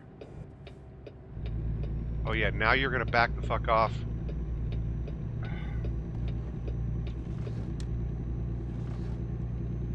See, that right there was kind of bullshit.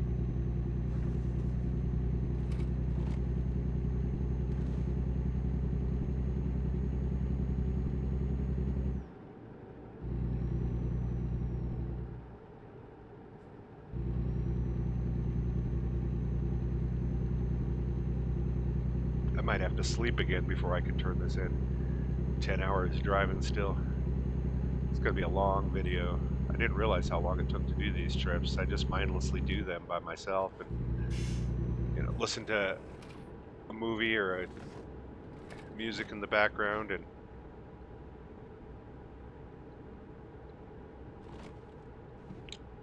Yeah, now that I'm actually recording this and recognizing its amount of time, it's a good little amount of time to do these trips. So I'll get a cigarette and keep on going with the going. So this is Albuquerque, huh? This is what I remember about being down there too, is they did have these high adobe overpasses and interchanges.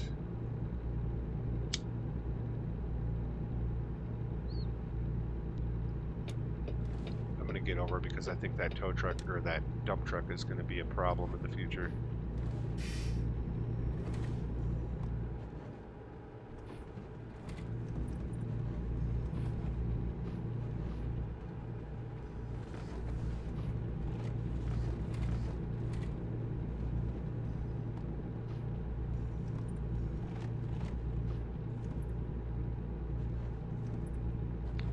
Actually, wrote about 40 pages of an outline for a book I want to write on.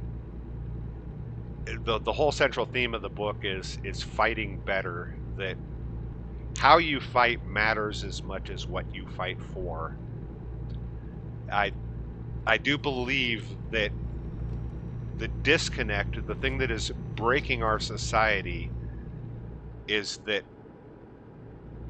70% of 70 to 80% of all policy polls lean liberal and progressive. Whether you're talking about gun control, health care, affordable living, everybody in America, when asked individual policy questions, will lean 80% up to 80% progressive on their ideas there. Yet when it comes to actually electing people and putting them in office, 70% of all elected offices in America are conservative. So there is definitely a problem there when people are not voting for what they specifically say they want. And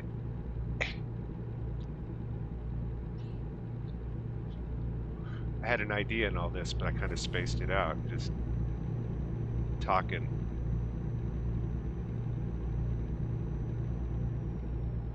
And oh yeah, I believe we're like that because I think that Democrats are largely incompetent in how they fight.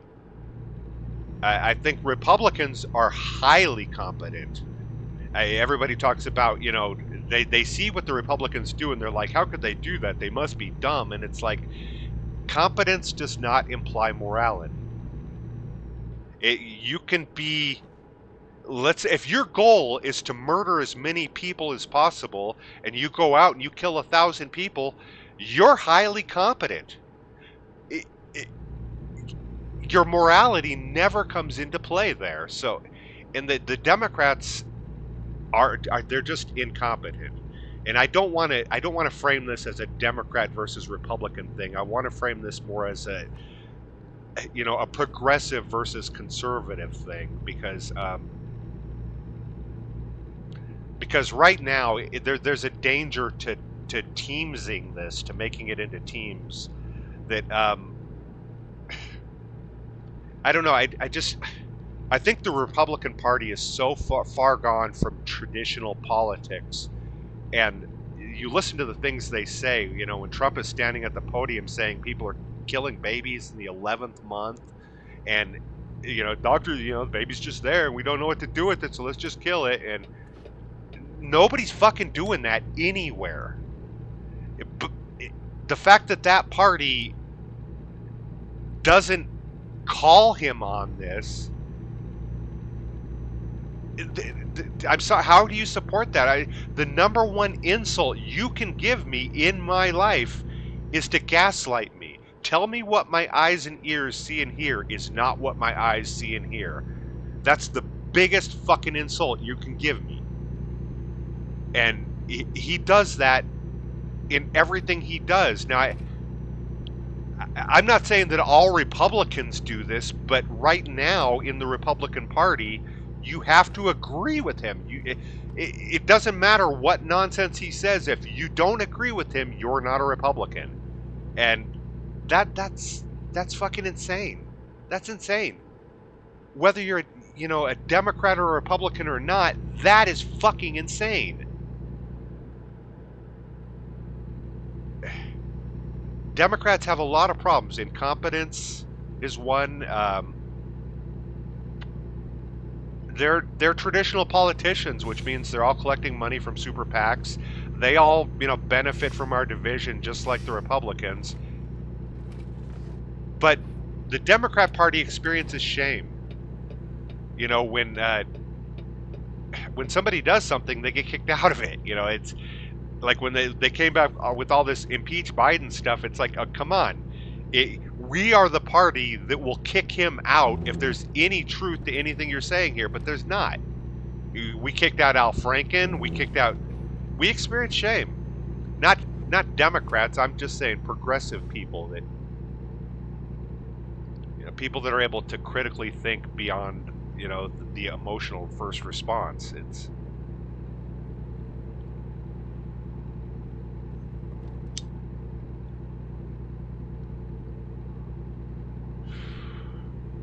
Gulf Course Drive. We're down on Highway 10, which means we're way south. South New Mexico.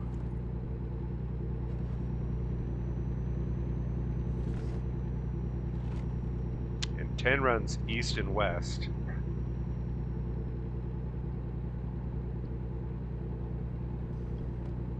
So this will probably take us all the way into San Antonio.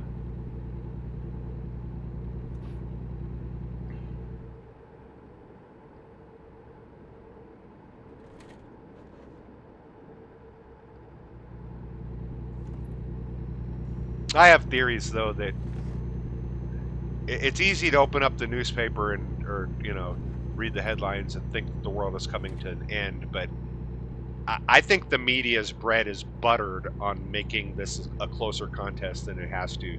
They have to make Donald Trump a legitimate candidate because he is batshit crazy. They know this, and they know we'll click on an article that says he's doing good because we don't understand it. We don't, Donald, the polls are close. You're like, what? That doesn't make sense. He's talking about fucking Hannibal Lecter. Why the polls can't be close? So you freak out. You read a headline like that and you click on it, and that's what the media is doing right now. Is I think they are hell bent on making him a normal person because they know how much that drives us crazy, and we click on the articles about it.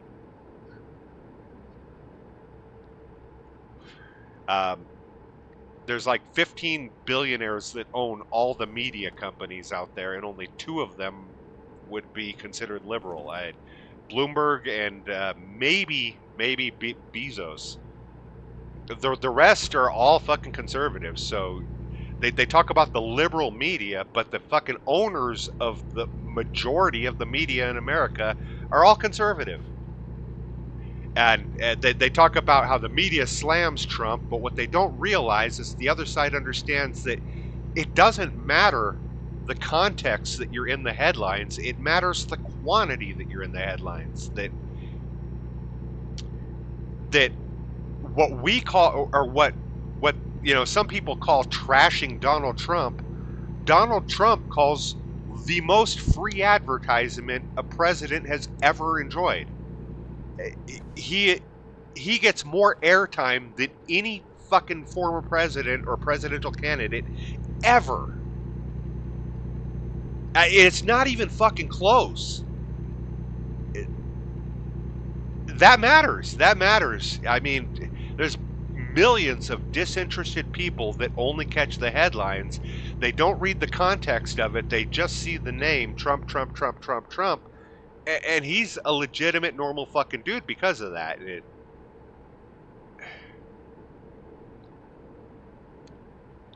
It's just, it's yellow journalism is what it is. Our system is broken, and it incentivizes the worst, most sensational.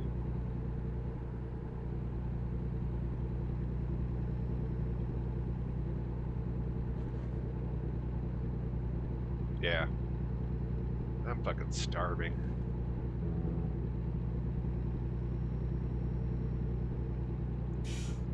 Don't even have a bagel.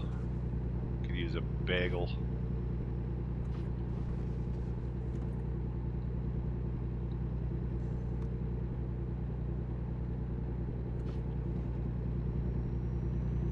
Now, did Jews create the bagel, or do they just really like them? And I know that sounds racist to me, but that's what racism is right there. Is people saying this is my cultural identity, and then me parroting back to you. That's another thing that bothers me is the difference between hard racism and soft racism. You know, that people go around talking about their culture and then get upset when somebody else says the same thing back to them. You know, it's like we're like, my culture does this and my culture does that and my culture is like this, and then we're like, hey, you know, their culture is like this, and they're like, hey, don't you dare say that. And it's like, dude, I'm saying what you said. You know, it I hate that. We're not going to get rid of racism because we celebrate cultural identity. So therefore, we need to recognize the difference between hatred and ignorance. Because everybody is ignorant, but not everybody hates. And I mean that wholeheartedly, that everybody has some degree of preconception about some other group.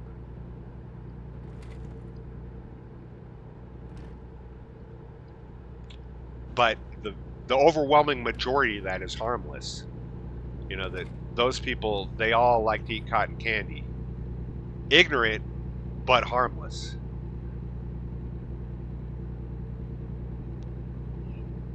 Okay, I'm going to start backing this dude off. See how I backed him off just by inching over into his lane? That's what you can do. You can take over. Once you get ahead of people, you can just kind of inch over.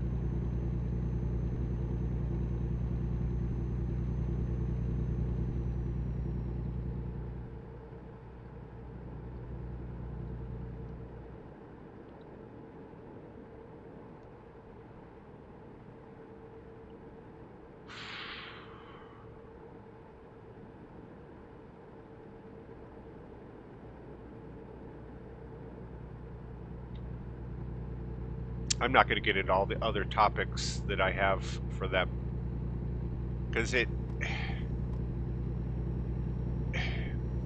just pissed people off. I have a lot of theories that are somewhere in the middle, and all they'll do is piss off both sides. Like, I'm just going to get into it. Transgender sports. Not a big deal. Shouldn't be a huge political issue. Shouldn't be the government's fucking deal. But at the same time,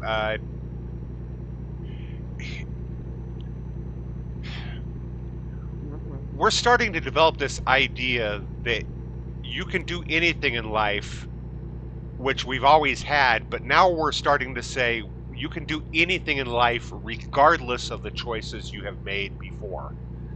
And I'm sorry, but life just doesn't work that way. You make choices, and that is going to limit things or open up things to you, but you can't have both. And like, you know, if you get a face tattoo, you're going to have a hard time getting a job in retail. If you need every day to swim in the ocean, you can't live in Colorado. And if you're a male transitioning to a female, you have a scientific advantage over your counterpart if you compete in individual sports. You do. It's a fucking fact. I'm not hating transgender people when I say that. But liberal people have a tendency to hear that and come to their butthole puckers, and they instinctively, like, we have to defend transgenders, and we should, because the shit, like, with the Matthew Shepard, Hilary Swank movie, that shit is reprehensible to its core. People should be allowed to live how they want to live, but at the same time, you make a choice that says, I'm not comfortable in my own skin. There are going to be repercussions to that choice for the rest of your life. You're not going to be able to pee standing up. I mean, I know that's a crass base way of doing it, but it's an example of one of the things you're giving up for the rest of your life by making this choice. Granted, whether that choice is fostered on you or whether you think you have to make it, that makes no difference. You want this thing, you need this thing, you can have this thing, and you should not be hated for it, but every choice you make is going to have some kind of consequence. You're going to give up something, and that's we need to fight that argument better and stop instinctively arguing. Oh, no, no, no, no, no. And yes, we need to fight back against, like, the transvestigating. The bullshit with the Olympics is just gross. They're clearly women. The question was never an issue before, and you're going solely off of appearance. Fuck you. I'm not going to listen to your crazy rhetoric, Marjorie Taylor Greene.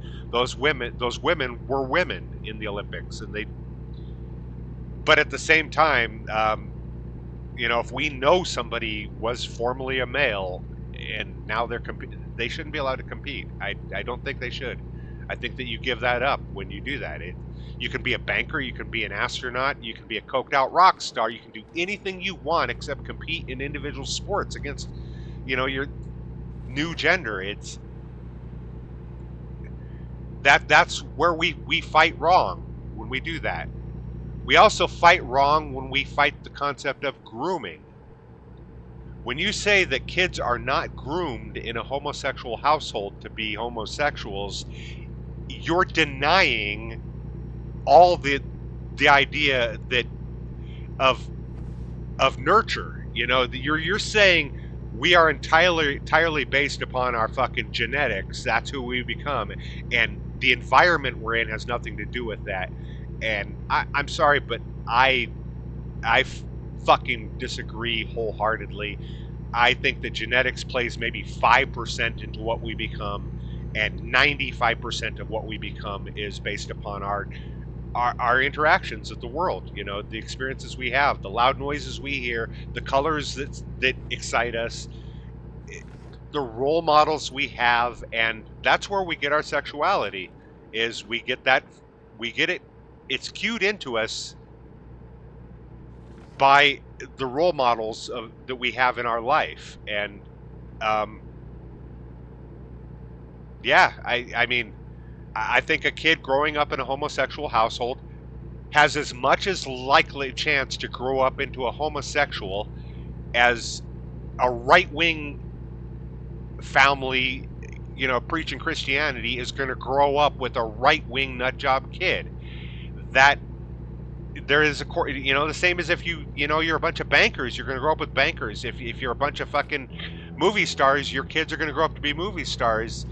We do fucking groom our kids. The argument here should be that, hey, yeah, I influence my kid, but fuck you, he's not a bad person. Whether or not he becomes transgender or gay or a religious nutjob, it doesn't matter as long as he's not fucking hurting society. And he's not, by screwing what he wants to screw. That's their choice. That's a private fucking thing. Who are you to say who they love? That's what we need to be arguing. But when we start arguing, no, they don't groom, I'm sorry, but there are rational people in the middle that are like, wait a minute, you're saying that parents have no influence on their fucking kids? That's bullshit. I know better. I know better. That. So we need to fight these arguments better. We instinctively fight any angle they come from, even if there's an element of truth to their angle. And they know this. They know this. They can make their arguments as nonsensical as possible because they know we're going to deny the element of truth, and when we do that, they gain votes.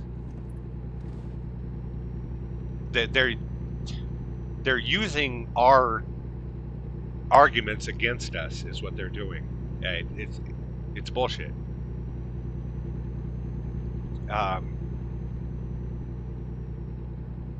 Yeah, we just need to fight better. I'm gonna inch this guy out so that he doesn't trying to come up on the inside there. He was gonna get in front of me and slow me down, but not anymore. See, these people are trying to get fresh with their. Except I got a rest area coming up, and I think I should probably stop. There's 3 hours left to drive. That's going to take me into the night. I'm getting tired. Yeah, I'm going to stop. This must be downhill because it's just not. Engine is not kicking on.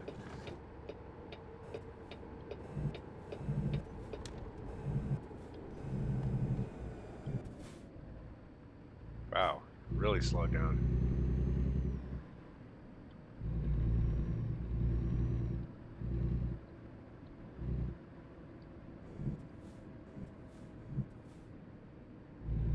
I think I can park right here on the inside of.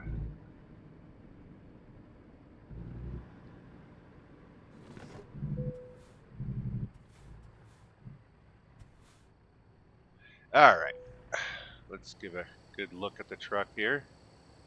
Some styling and profiling. Dragging all them Kenworths.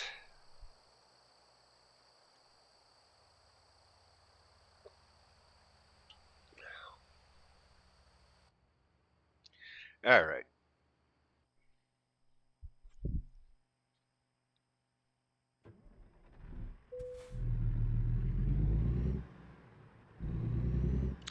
And I can't believe. I got to take a second to rant about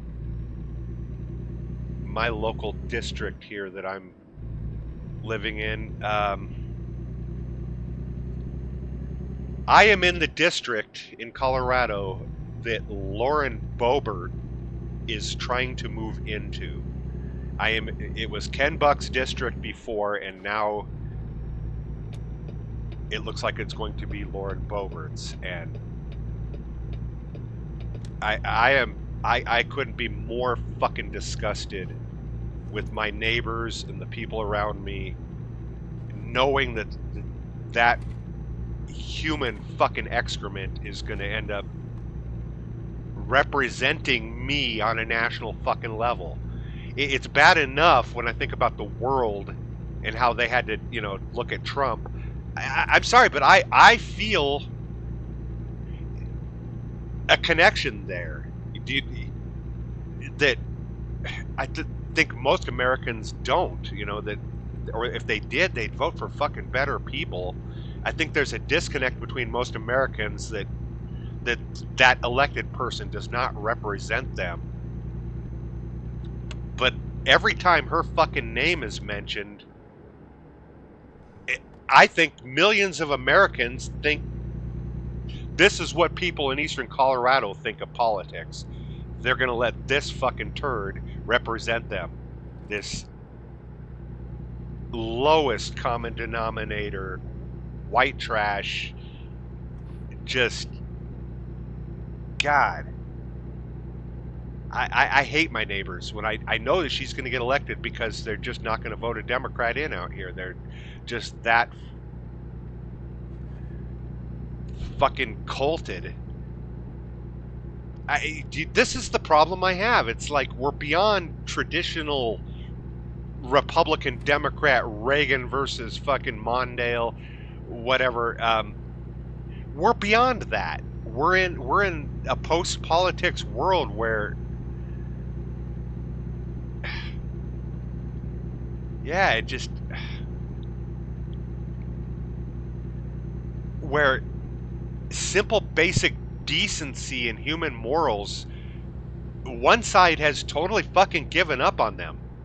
I'm sorry, but you're the party of Marjorie Taylor Greene. You're the party of Lauren Boebert. You're the party of fucking Donald Trump. Look at the things those people say at the podium that have nothing to do with politics or reality. And it just it fucking blows my mind. I do believe that party has just decided that we are going to give up on all fucking semblance of logic. That if your argument is you can't say that because it makes no sense, you're not for us. The people we want to reach are the people that have the disgusting, racist first reaction. And we're gonna tell them that it's okay for you to fucking keep going with that reaction. That for the longest time, Americans would have that reaction of, oh, look at this fucking dude, and say something, in their head, and then they'll correct themselves like, oh, that's not that, you can't say that, I should be better than that. We would internalize because we knew that it was not acceptable to think that way or act that way. But I do believe that, like Remember the Titan says, attitude reflects leadership. And the leadership for half of America has basically said, it's okay. You don't have to think about the common sense or the hypocrisy of what's being said. It's okay for you to just dive into that crazy emotion you're feeling. That's absolutely where you should be. And it just, it's just so cynical, and it's disgusting. It really is. It's fucking disgusting that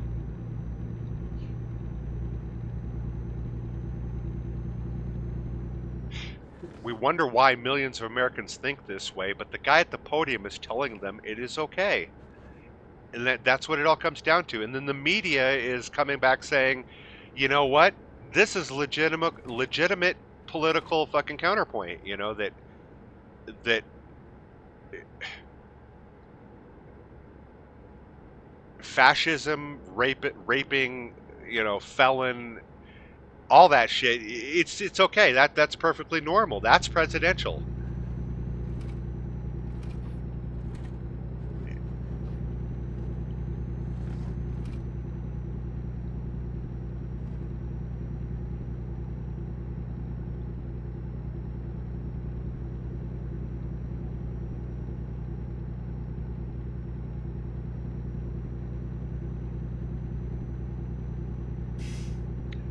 Anyway, we're down in Texas, San Antonio, coming in. I don't think I've ever been to San Antonio.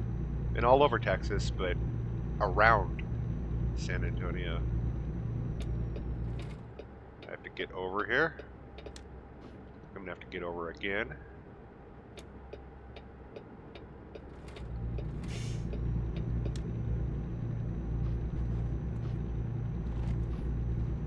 Now my right lane is going to end, so I have to get back over.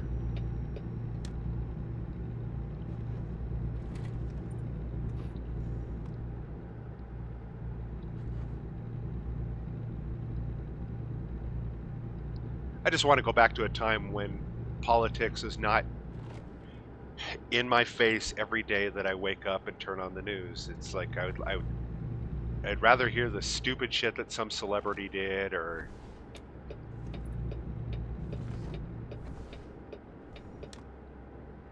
I miss those days. I miss those days.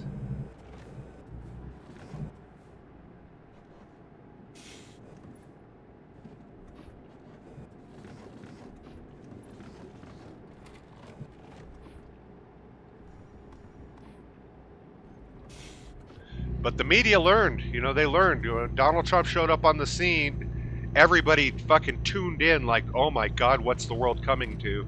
The media was like, hey, wait, we've got a cash cow here. This guy he brings in the ratings. You know, MSNBC, fucking Fox News, all of them shot up in the ratings. The headlines all started becoming political. It's disgusting. The media got rewarded when Trump showed up, and there's going to be no going back now. We don't need sane and rational candidates. We need fucking candidates that give us headlines.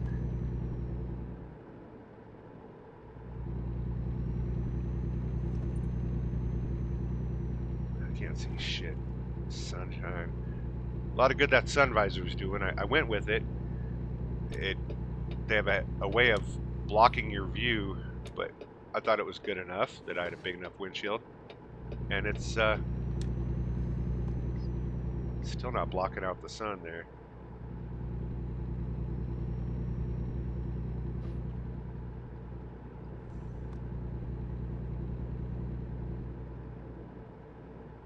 So I guess I did get some ranting in here.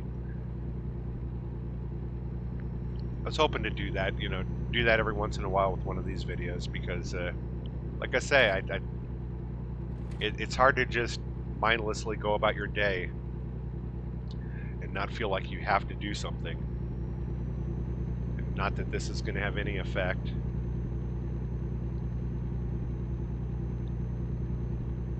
I know I'm not the best speaker because I get emotional about things. I cuss a lot. The best people to reach people with this argument are dispassionate people that are able to, come from a factual place only and not hit somebody over the head with emotion. But I can't help but be emotional about this.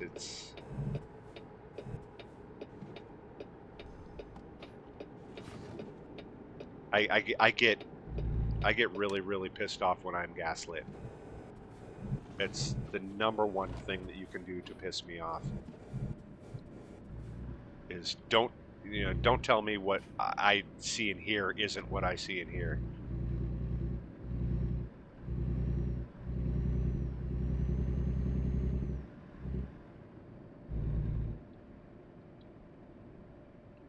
And how do you reach people like that when you have a disconnect in agreeing with the basic principles of what a thing is? And what I mean by that is, I got in an argument. God, people, everybody behind me, look at all these assholes just lining up. I got into an argument recently with somebody about the concept of rumors. They have a habit of coming up to me with, "Oh man, did you hear? I heard so and so said," and I'm like, well, show me the link. Where's the headline for this? Because this is not gonna. Oh man. Oh, this is gonna be so hard. I don't know how I'm gonna be able to do this because it's.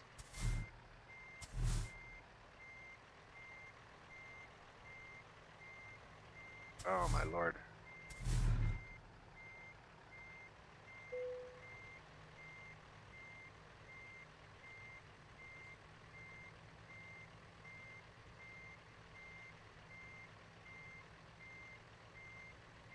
Okay, that back one is going to start to go out of whack.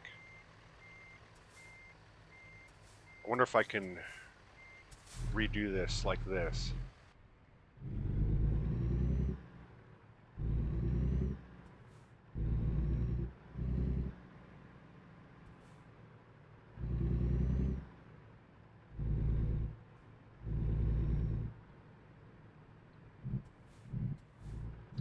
Smart.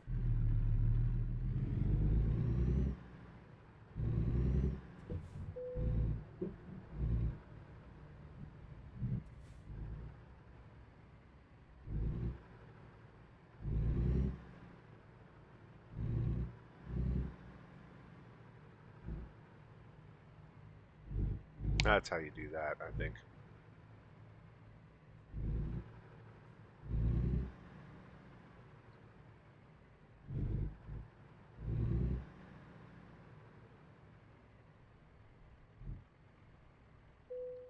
All right. We're there. Harmless ride. Had to listen to a little bit of ranting, but